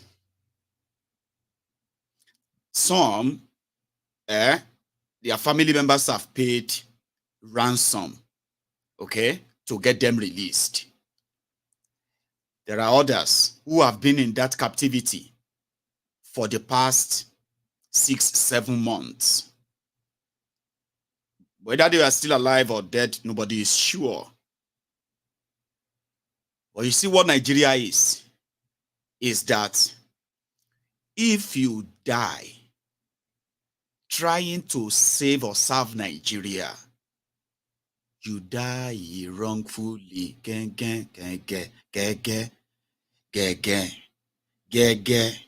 They carry your body go police station. You die wrongfully. You remember that song? Oko die wrongfully. Iku giver. Iku mistake. To serve Nigeria is not by force. I pledge to Nigeria, my country. To serve Nigeria is not by force. Amen. That is the pledge. And that is exactly how they're going to play it down on their national TV. You are not of any... I mean, you see, they say if you see an American soldier, for example, if you see an American soldier and a completely kitted American soldier, they say everything that is on that American soldier, if you put everything together, is about maybe $45,000. You know what I mean? The gear, the helmet, the gun, the everything, it's about $45,000 US. Oh, I think I have actually reduced it. It's pretty much than that, isn't it? Anyway, just managing like that. Therefore, every soldier in America is considered to be an asset, a very valuable asset. So when you see a single soldier in America, okay, it is like a weapon. Sure, you get it's like a weapon. She's like a weapon. The training, the whole thing that the American military invested in that person has now made the value of each American soldier to be like about $400,000 US. So when you kill one American soldier, that's why if you kidnap American soldier and they want to know if he's still alive or she's still alive, they will pull every weight, every resources, and they will move the earth just to rescue one soldier. Because as long as that soldier is active, assets in you, one single soldier, American soldier, except if na Bobo, but I just believe she say one American soldier alone can take down more than 10 civilians. I don't want to know what training you have. If the thing don't turn to ojuti change, let me know my last. You kill me or I kill you. Somebody must come out of that place alive. And it is between you and the American soldier. The moment here, if we not be 10, save. Not like that of Nigeria, where no people will chop. No people will know. Which, I mean, I don't want to downgrade some of you because there are real soldiers among you. There are some of you who believe that they called you to come and serve Nigeria and you are doing it for the fatherland. I'm so sorry for your ignorance, okay? But you understand what I'm saying. Majority of those who are in your soldier today, Abi, they are doing so just because they have no other option and they have to do something else. How are they going to feed or live? Same thing with some of the policemen too. So when it now comes to the National Youth Service, do you know what it takes to actually make up a graduate? Ask parents. Ask parents who raise a child to the age of graduation and graduated and wants to go and service our fatherland or work kidnap. That's the way I see it too. If you sit down as a parent and you take a look at how much does it take to raise a child, educate that child until they become graduates, a serious asset. How much do you think a graduate is worth? if to say Nigeria is a real place, how much do you think a graduate will worth in making a graduate, to make you a graduate, education and all of that? There's some ragtag criminals who drag them when they are in their bus, going to serve the fatherland, supposedly. And the fatherland no give a damn about them. Eh? How many times will they tell you? How many times will they tell you before you know that Nigeria is not for you? Ah! Now they never leave you. They have left you behind. Photo, not be juju be that. Sorry, oh. May God not allow them, make them kill you. 70 years old man. Now mumu na too much. You be mumu. You think say they wise? How many times? That is what some of you will read. They kidnapped NYSC core members. Hey, God, may God let them see them. Nigeria will be great one day. And by the grace of inshallah in Jesus' name, Nigeria will be great one day. May God just let them leave them. Meanwhile, you are back to your own miserable life,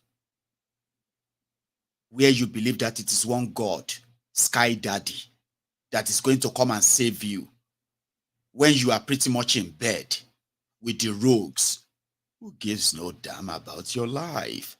Because that's what the situation has become now. They tell you, say they post you to Sokoto or they shall know our parent. Pity your parent, pity your guardians. Look at Nigeria. Look at what it takes to raise a child now. You want to, I want to know Nigeria better. You schooled in Ogun State. You want to go and know Nigeria better in Zamfara. All of you now will be parents. You better get serious with your lives. You better get serious with your lives. If they kidnap your children, I want to serve Nigeria. They have posted me to Enugu. Kilo nlo shile Enugu. You graduated from Calabar. You say you want to go to Sokoto to go and serve. That don't serve. Who are you serving? Who? Serving who? You better think, all of you now. You want to know Nigeria better. Which Nigeria are you knowing better? Oh, Lossy Google. If you want to know about Nigeria better, go on to Google. Or else, you are gone. And so they go talk on. What about others? Are they still alive? Oh, the military is working. We are working to rescue them. And you know they are not. Nobody is working to rescue you. Oh, Lord, niye. Oh, the parfait. Aupade. Oh, I tell you, koto mama kofu eni e aupade. Let's say Jesus. I people motivate 40 million. Where you think say your parents are going to see 20 million for ransom? Nibiti akoni yara wa. Aurira wa. Audi mora wa. Jesus Christ lo man sheshia man. Oh Lord, niye. I don't serve Nigeria, I'm serving my country. I have to serve my, it's to serve Nigeria. Can't you sit down? Mayegun, we are going to fly down there. Fly down there. I tell you now, some of you are already packing your bags. Now Kebi them post you too. Now Nasarawa them post you too. You want to serve Nigeria. Sure, shake me fun. Shake me mobile. All of you naturally. Allah ma ye ki aye TBS muyon. You know, say whether you are rich or you are poor, as long as in Nigeria of today, where people always kill what they eat, if they don't go out to go and kill something to eat, they will starve. Even though they owe nothing to even kill to eat outside anymore anyway, but nevertheless, they still have to go. If it gets to a stage that you can no longer go outside to go and get what you can, and there is no any support for you to make you leave, Baba, Beg on your yo. Those people where they tell you say some people no want, some people are trying to destroy you, my enemy, all those things. Sometimes you are your own enemy. Oh. I don't know who you want to impress. So NYSC said, if you are going to any service anywhere, just make sure say you cram 2 numbers. And these 2 numbers may be numbers that will save your life when you get kidnapped. NYSC no sobe. NYSC no they pay ransom. Police no go look for you. And that's what Nigeria has become. Do not try to find out whether it is true or not. Because your experience here, if you survive it, the trauma, will make the rest of your life a hell. Therapy, you end up having to say, I'm trying to get to say, what happened, Sandra? You look so sad again. What happened? It is that trauma again. Trauma. What happened? I thought you were already seeing a doctor, and then you just got promoted. Just about 6 months ago. Was that no? You got married. Great job. Everything looks great. What happened? Sandra, you look so. What happened? You remember that time when they kidnapped me for Nigeria?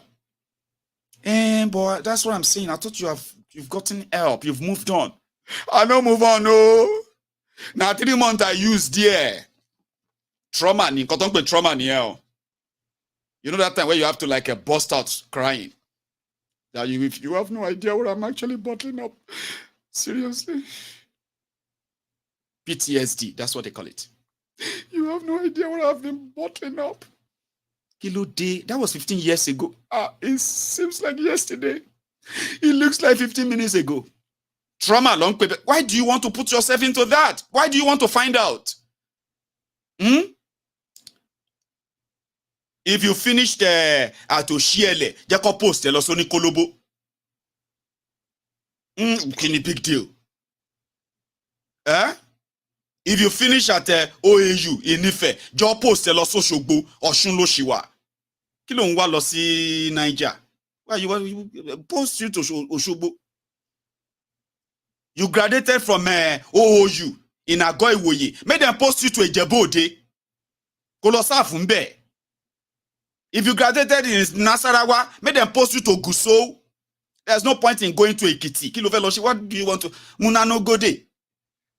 Munano Gode, Babu Ekiti. Kilo Veloshi Lekiti. You graduated in Unsuka, Enugu. Alaye, stay inside Enugu city. Oko wa Akanu Ibiam airport to Kolosaf. Go to Akanu Ibiam. Abi Akanu Ibiam.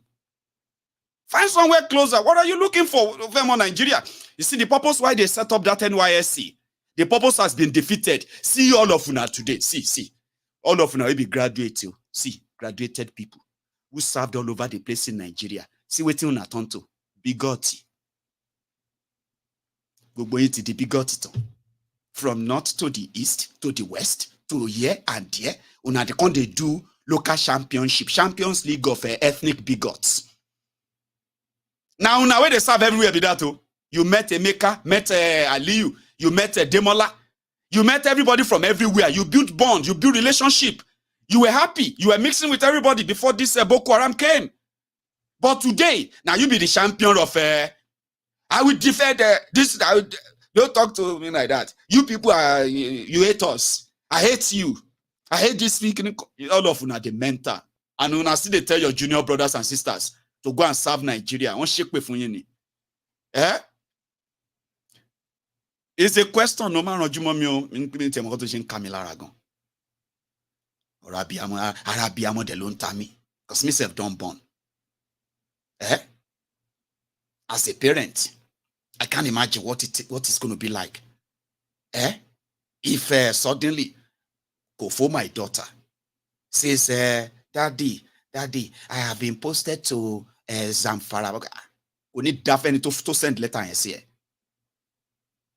oh yeah, put it on video call. Put it on video call. Oh yeah, but yeah. Tear everything down. Koni dafun service. NYSC service call. Service and bail. I am saying this because I can't imagine what the parents of those who are now in the captivity of these terrorists up north, especially the females. Horrible things that you can imagine. Because you want to serve Nigeria. She call you serve Nigeria. Eh? Call you. The same call you that said, suddenly they said, Adewale. I bet, wait till be that call you's name on that NYSC. Wait till be that name again. That name that popped up that time that they said call you call. Bola Ahmed Adewale Tinubu. Instead of Bat, it became Bastard. Adekunle, God bless you. NYSC. Kill on serve the frying brain.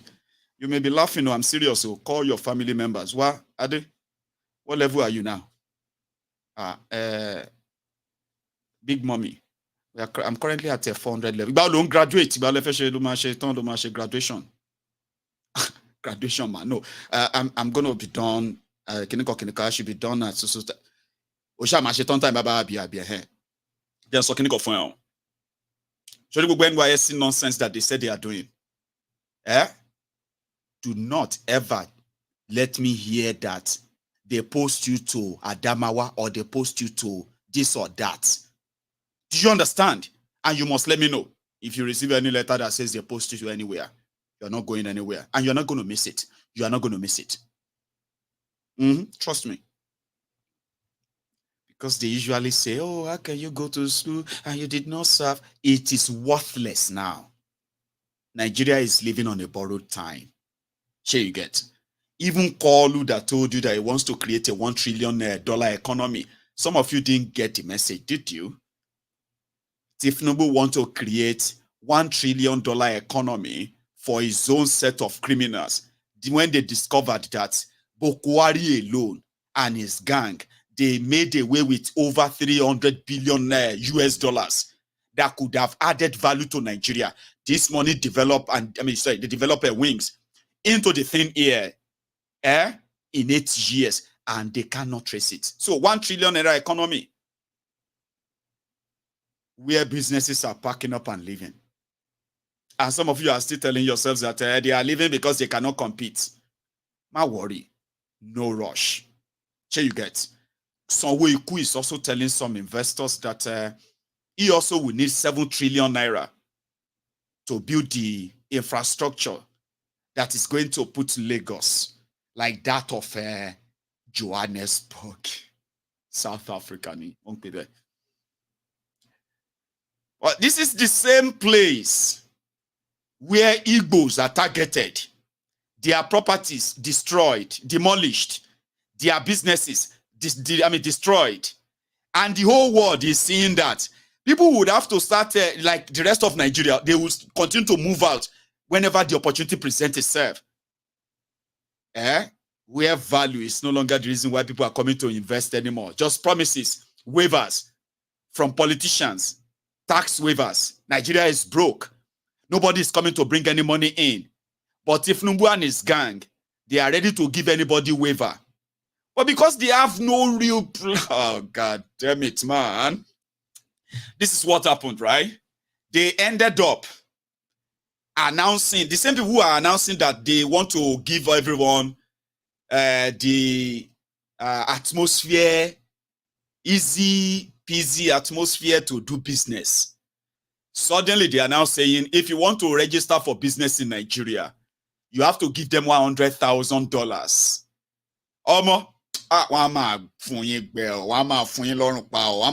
And at the end of the day, una go to ask yourself, where is the $1 trillion economy? Toripeko exists in the real sense. But when you check their pockets, when you check all their stashes, you will see your $1 trillion disappeared.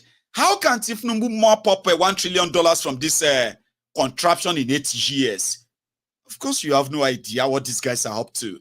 Dele Alakori, who was supposed to be his Minister of Information, they sent him to natural resources. Anything that has to do with, gold or lithium or this or that, Daily Alakori will be handling that with all of those who are going to help them at least find buyers abroad. Now you go come they ask them, where is the money of how many gold have you sold? In 8 years, we're not going to know where that 1 trillion economy is going to be.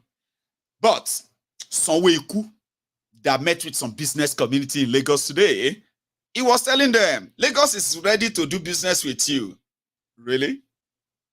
Okay. Let it be on record that while you are destroying multi-billion dollars, what do you call it? People say investment in Lagos, simply because they are Igbos. Listen to me. Those who are going to take their place, they too will know that one way or the other, it's going to be their turn too. Now, let's now see who is going to take, how many of them are going to take the bait. Sonweku needs 7 trillion so that your business can work well in Lagos. Who is going to give him? Listen. Very much, gentlemen of the press. Thank you. So we just finished our corporate assembly, which is a meeting with the corporate Lagos, and we're very impressed with the turnout. We've got over 400 to 500 companies here today, and we had a very wonderful interactive session, where we were asked very difficult questions, and all of their issues, the challenges they have with the business community, the challenge they have with us as a state, and some of their concerns that they also have with other federal agencies were brought forward. And we indeed had a very extensive collaborative conversation. There were no disagreements, but there were everybody bringing the issues forward, and I think at the end of the day we were able to see solutions being espoused. We're able to see a resolutions on how we need to be engaging ourselves going further, right? Mr. President has given a tall order. He wants an economy that can get up to $1 trillion by 2030, and for that to happen, Lagos must be in that conversation. It's the economic, commercial nerve center of our country, and the businesses that will make that happen need to be on the same page with Mr. President, and that's the whole essence of our meeting with them. And we've also agreed, after 3 hours, that there's a need for us to do a follow-up, engagement again, and we've agreed to do that within the first quarter next year. But more importantly, to be able to bring other federal government agencies that are critical to their businesses to come forward and be able to take questions and give them solutions and answers that can make them make investment decisions and build this economy. So at our next meeting, we'll be expecting agencies that include the Central Bank, the Nigerian Customs, the FIRS, the NAFDAC, right? Sun organization. These are some of the companies that they've requested for, that we need to have them, Nuisance lele. Nuisance lele. Jideni Sonweku. 7 trillion economy, or 7 trillion to improve it's not what Lagos as a place, okay? It's not something that there are no people who can write the check. How much do you need? Well, we need about $10 billion. We need 10 trillion. In a space of 5 years, we need 10 trillion that are going to be 100% dedicated to infrastructural development, roads and all of that. No corruption, no stealing, no patronage and all of those stuff. We just want to, there are people who can write the check. There are. Because you know what? In that deal, those who are going to write the check of that $10 billion and give it to Lagos, they can get every penny, including profits, back. If they are, if Nigeria is a real place, so they will get profit back, they will get all their money back, at least in 10 years. Everything, good profits. Because of what Lagos is. But, ladies and gentlemen, these guys in 24 years, from all the revenues that they have taken from people, because that's what they do. When they tell you that they are generating money, to them, it's a good thing, it's a great thing to say, I generated 100 billion, I generated 200 billion. But when you ask them, those who you took that money from, what did they get back in return? Like in their tax return, what did they get back? Businesses who coughed out that money, what did they get back in return from government? They will tell you we are building roads, we are building this or that, but in that same place, there is no road, there is no hospital, there are no schools, there are no there is no electricity, there is no water. All these are provided by people themselves. People have to kind of dig their own borehole to get their own water. They provide their own electricity. Businesses provide their own electricity. All they do is to take from them multiple taxation, triple, quadruple taxation, and then come out and say, yeah, we have, do you know how much money we generated this year? How much? That's how much they took from people. That is their own generating taxes. It's all about what they can get, what they can take from you. But the world knows better.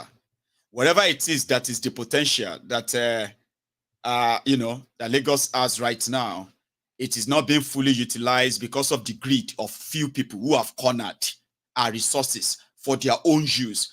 And you know, when you are corrupt, you are going to have what is called the tunnel vision. Narrow vision. You are going to be seeing things in your own way. As long as it is going to satisfy your own fantasy, your lifestyle, they will always sound good to you. That is what corruption does to people. Sure, you become so blind that you only hear yourself. And that's exactly the economy they are building. Nigerians are becoming poorer. Your politicians are becoming richer. The avenue of stealing and the rest of that is completely opened. Their intention is not to fix anything. It's to keep them the same way they are, even when they pretended to be doing something, so that they can continue to use them as the reason why you need to continue to give them power. But it's up to you. Like I said, it's completely up to you. In Nigeria, they said if you want to come and invest in Nigeria, the same people who are telling people to come and invest in Nigeria, this is their circular, CAC. If you are coming from outside Nigeria as an investor, you must pay 100,000 US dollars. That is 100 million naira as your paid up capital. That's how much you are going to pay.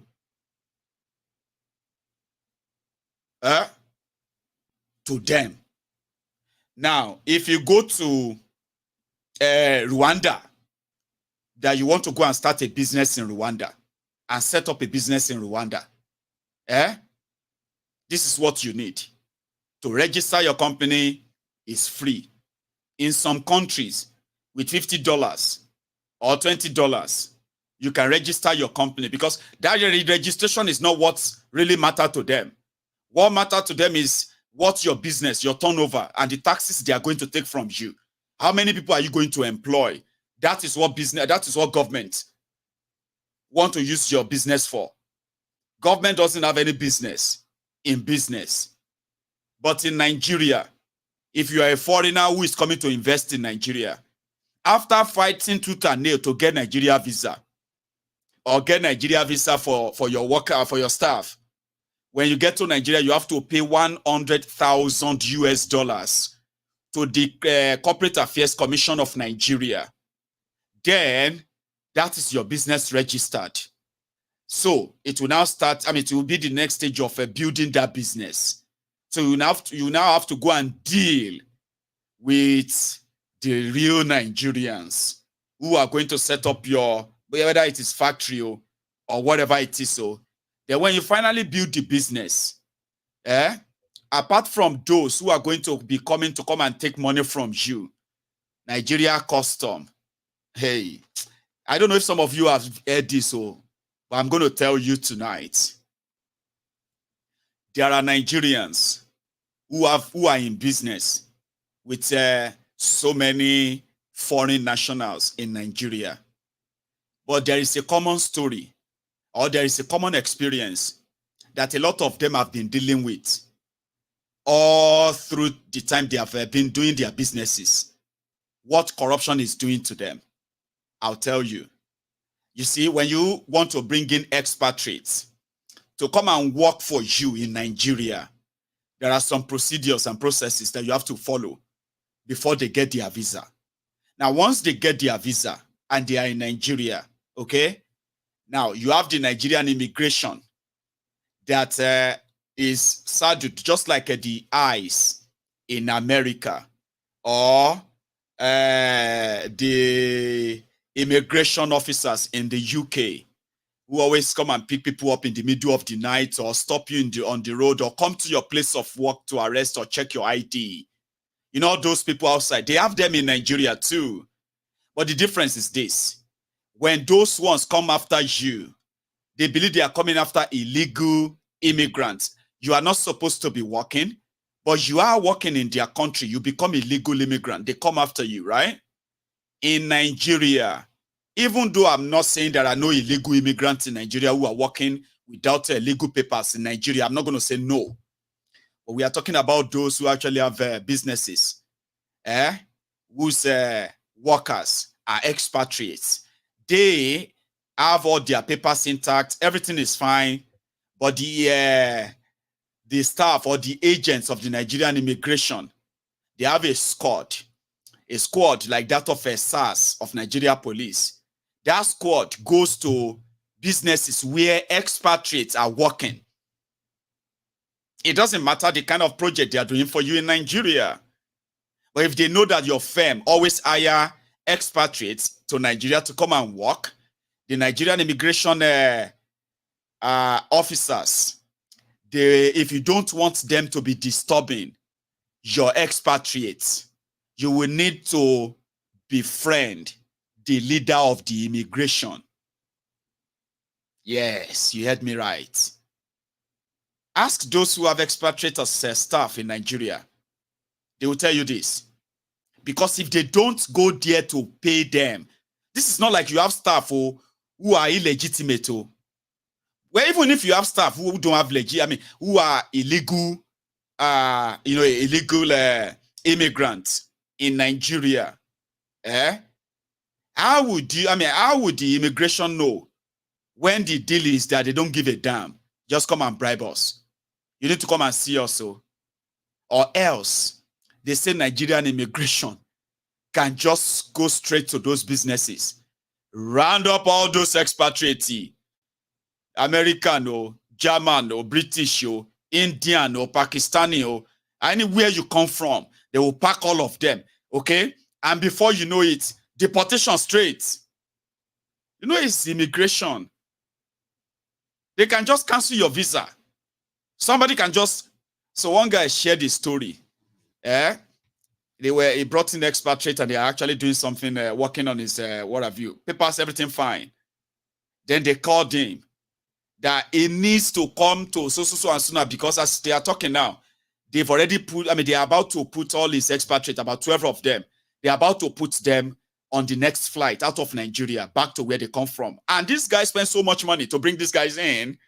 That means once they did that to him, he's done, he's finished, his business is done for. So he decided to start making phone calls. Finally, he said, somebody gave him a phone number of a minister under Thiefnubu. And that minister put a call through to the Comptroller General of Nigerian Immigration. Then they figured out that the person that came to arrest all of those expatriates from his business, they did so because the new guy, who is the controller for that axis in Lagos, is a new guy. They just changed him. In order to show his force, he decided to act because the business owner hasn't come to see her. It's actually a woman, kind of. And these are the decisions that some of these rogues and criminals that are holding sensitive positions in Nigeria are taking. And these actions, they don't show up every day. They don't show up immediately. The consequences of theirs is that you will just be wondering, why are the businesses folding up? What are the government doing to protect them? And then you realize that, if all of them should tell you their stories, what they are going through in the hand of these rogues in Nigeria, and how much they are extorting them, and how are they surviving, you realize that the problem is not competition with other businesses. It is actually the competition of satisfying the insatiable greed of your criminal, public servant and politicians that will eventually chase them out. So if Kolu says they are doing something to give you a business conducive environment, investors should come to Nigeria. But behind the scene, they are making extortive policies. They are looking for who to dip their hands into their pocket, take whatever they can take from them, rob them, and leave them out there cold and dry. The world has really, really grown beyond that. I was going to take calls, but I won't tonight. I'll take calls some other time. But in order to make sure that the propaganda around Dangote Refinery will begin to sink inside the majority of you, they have also said that Port Harcourt Refinery is about to come live. But don't expect any cheap product. Here you get. I have a video. I don't know why I kind of love engineering per se, but for the first time, I think I'm happy to see the video of the inside of the Port Harcourt Refinery. The same refinery as like others that have gobbled over 28 billion US dollars in the last 24 years alone, and they have produced almost a zilch refined products. So they said that Bokwari and this NNPC also spend money to renovate it, repair it. You know, say they don't repair them, Abi, but for the first time, to package their propaganda, they released the video. Me, I'm not interested in every nonsense they are saying, I don't know. I just love the setting of inside the refinery. And at the same time, I shook my head when I saw the video for the first time. Like, now who really, really costs Nigeria? Before I show you that video, Yayi, representing one group inside the Nigeria National Assembly, investigating the NNPC, the fraud therein, non-working refineries, and they ordered for the arrest of the guy in charge, Kiyari. Then I'll take you to Port Harcourt. I want you to listen to this, please. It has come to our notice that the GMD of NNPC has refused to attend any invitation of the National Assembly. And it's very critical that it's part of this because some of the revenue that is to drive this 2024 appropriation bill is attributable to the NNPC. And report reaching me is that virtually all committees have reported to us that GMD of NNPC always find one excuse or the other not to attend the hearing of the National Assembly. And let me put it on record. It is NNPC Nigeria Limited. It is 100% owned by the federal government and is responsible to the federal government and by extension to the three arms of government. What we have only done through the PIB is to make NNPC to be competitive, like the Aramco of this world and other countries of this world that owns a similar organization. So failure to appear or to attend to public hearing is undermining the legislature. And we are hereby directing that within 24 hours, the group managing director of NNPC Nigeria Limited should appear before the Senate Committee on Appropriation, and it should be in company of the MD or ES NUPRC. They should attend. And while coming, they should give us the list of all individuals or companies that is operating in terms of all those companies or individuals that have the OML licenses in Nigeria and the total production output which has been approved for them on a daily basis. We would like to see this list, and he must come with the list. We want to have it. I was reliably informed that the treasurer of the NNPCL has been sent to represent him, and I will say, Mr. Treasurer, I will not let you say a word here. Rather,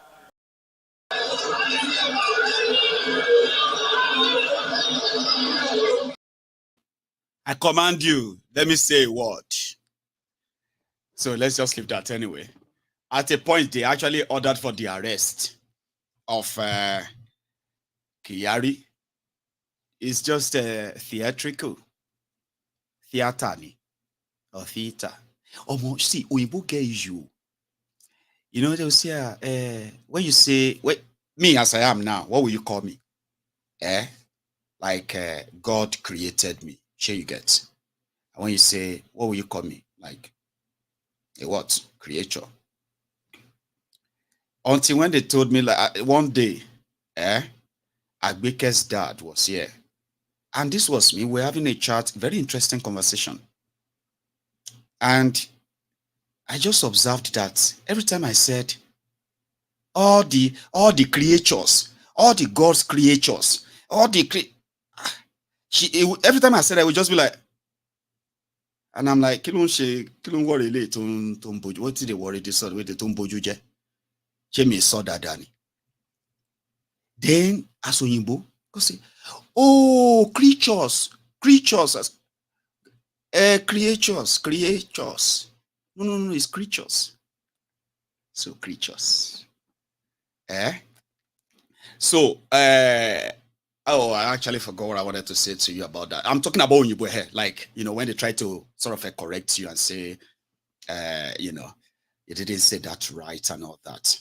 But I'm coming. Madam. Yes,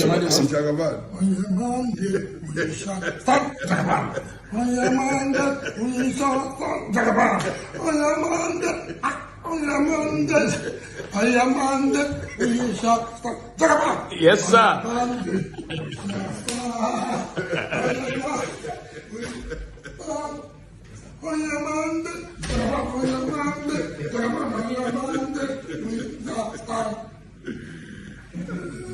In the Chief of Staff's office. Well done. Very nice. I'm glad to see this.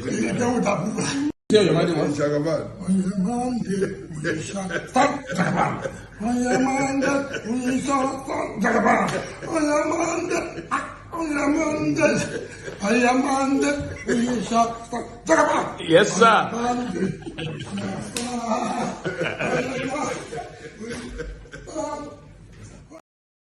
Ere siata ni.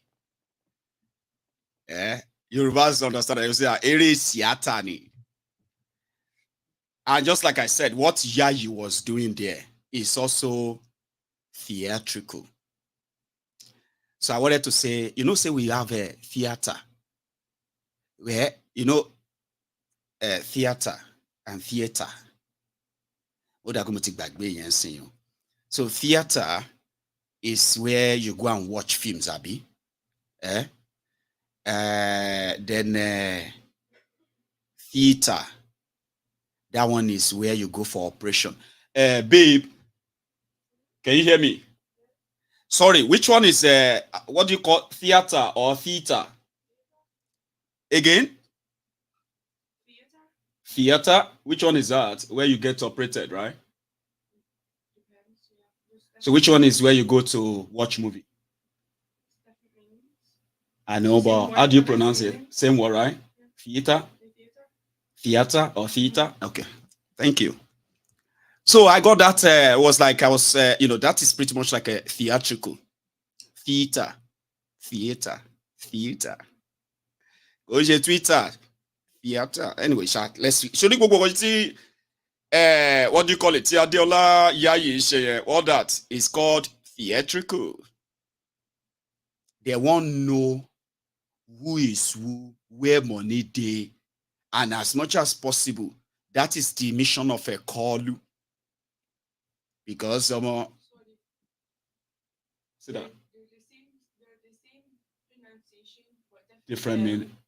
Oh, different spelling. You're right. So theater to watch movie is a different spelling to operation. Right, that's the difference. Okay. Almost the same. Okay, well, the same. Thank you.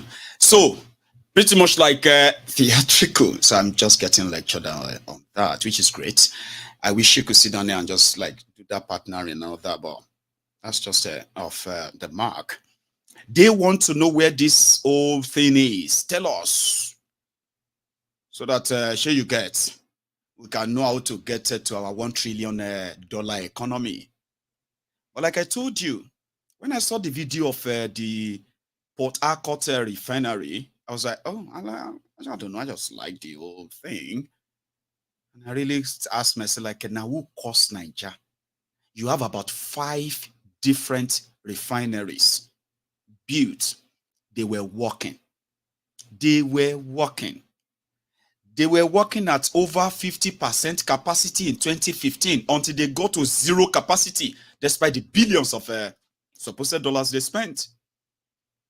So when I saw that, I was like, okay. So they said that it's coming on now. But it no means say you could get cheap oil. We'll just go through the tunnel, see waiting.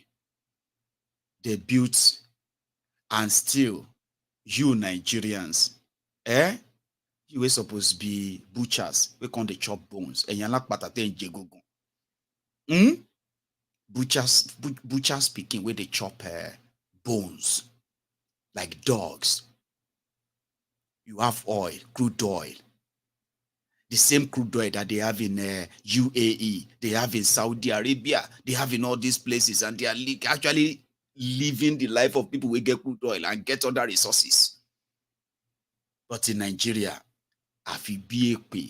now they said the refinery in Port Harcourt is coming on, and if they turned some light on, because yes, but me I know say na propaganda. I know say na one of those media stunts. So that one of these they will tell you they are only waiting for the plug. Now, one single plug they will bring from Norway. That is why Port Harcourt Refinery is yet to be producing anything. Propaganda, Abi. But about love engineering, if you love engineering, right? Take a look at these massive resources. That politicians in Nigeria intentionally made redundant, useless, and as a conduit pipe to siphon the public fund. But for now, they said,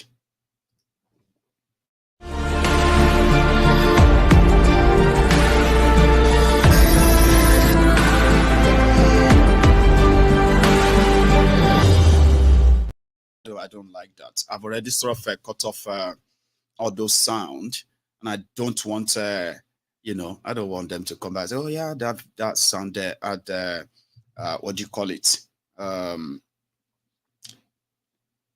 Copyright nonsense, okay?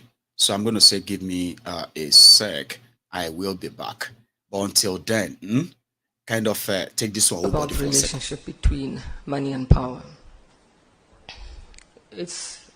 They're very uncomfortable bedfellows because the one normally seeks the other. What is the point of having a lot of money if you have no power? So very quickly, rich people start trying to translate that wealth into power. They start cozying up to politicians. They start trying to be politicians. And the opposite is also true. What is the point of having all this power and you're poor? So politicians start trying to monetize their power into wealth. And that is where corruption starts. So the relationship between money and power really is one that, if not managed well, destroys countries. And it's... Right.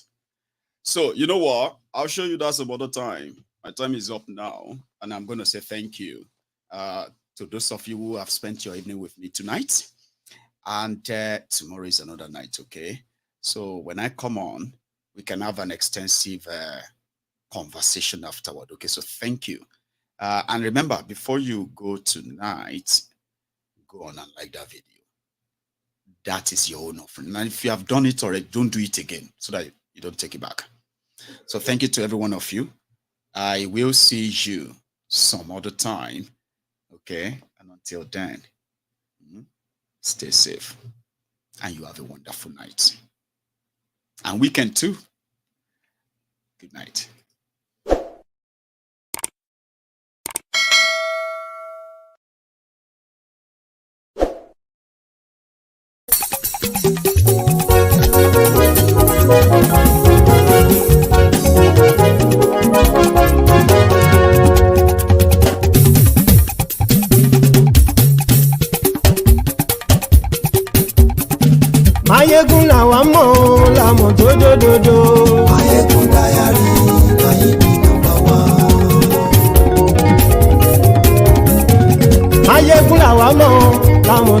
dòdò.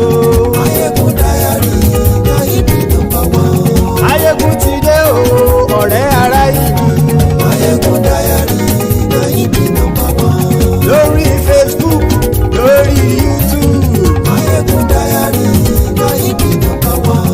Gbogbo bó ṣe ń lọ ni Máyégún já wa sí. Máyégún diary náírà number one. Àṣírí ọ̀jẹ̀lú kì í bò níbẹ̀ o. Máyégún diary náírà number one. Bó bá ṣe eré àní Máyégún máa wí.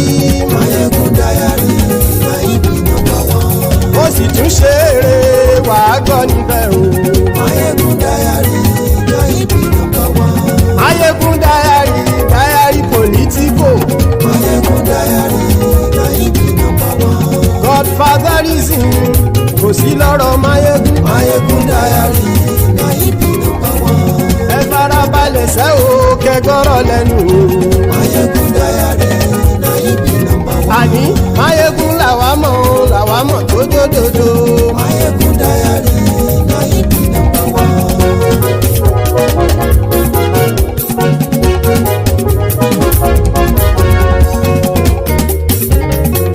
Àní ẹ̀sùn ràkì.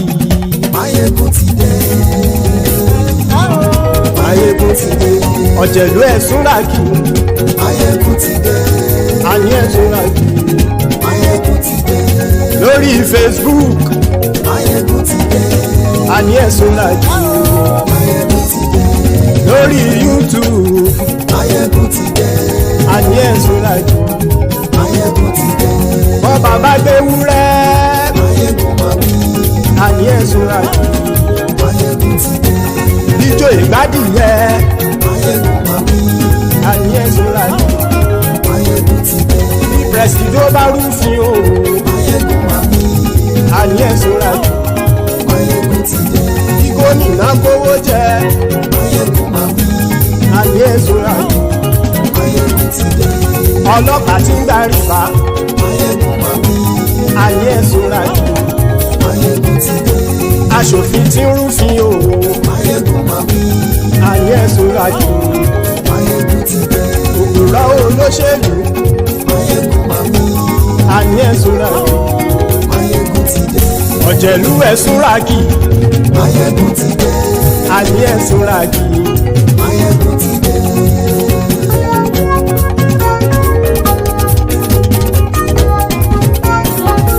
Máyégún ti dé. Gbogbo ọ̀jẹ̀lú ẹ̀sùn ràkì. Máyégún ti dé. Gbogbo ọ̀jẹ̀lú ẹ̀sùn ràkì. Ṣùgbọ́n ní bá ti ṣe èyí tó yẹ kí wọ́n ṣe, ọmọ bá dèrò ní fi wọ́n níran o. Máyégún ti dé. Gbogbo ọ̀jẹ̀lú ẹ̀sùn ràkì. Máyégún ti dé. Gbogbo ọ̀jẹ̀lú ẹ̀sùn ràkì. Ṣùgbọ́n ní bá ti ṣe èyí tó yẹ kí wọ́n ṣe, ọmọ bá dèrò ní fi wọ́n níran. Wọ́n fowó bẹ́ẹ̀ o. Máyégún ó sọ pé wọ́n ò fẹ́ bẹ̀. Wọ́n fowó bẹ́ẹ̀. Máyégún ó sọ pé wọ́n ò fẹ́ bẹ̀. Oníkan ṣáàtì ṣe èyí tó yẹ kí wọ́n ṣe fáwọn ará ìlú tó gbé wọn débẹ̀ o. Máyégún ti dé. Gbogbo ọ̀jẹ̀lú ẹ̀sùn ràkì. Máyégún ti dé. Gbogbo ọ̀jẹ̀lú ẹ̀sùn ràkì. Ṣùgbọ́n ní bá ti ṣe yìí tó yẹ kí wọ́n ṣe, ọmọ bá dẹ́rọ̀ òní fi wọ́n níran. Kì máa yí ṣe eré, ọ̀rọ̀ yìí kì í ṣe ẹ̀fẹ̀. Kì máa yí ṣe eré, ọ̀rọ̀ yìí kì í ṣe ẹ̀fẹ̀. Ẹni bá ti lè lẹ́bọ̀ lẹ́rù o, ọmọ bá dèrò kàṣàyè tú wọn síta. Máyégún ti dé. Gbogbo ọ̀jẹ̀lú ẹ̀sùn ràkì. Máyégún ti dé. Gbogbo ọ̀jẹ̀lú ẹ̀sùn ràkì. Ṣùgbọ́n ní bá ti ṣe yìí tó yẹ kí wọ́n ṣe, ọmọ bá dẹ́rọ̀ òní fi wọ́n níran. Tẹnitẹni ọmọ Máyégún ọ̀rẹ́ ara ìlú mọ̀mọ́ ni.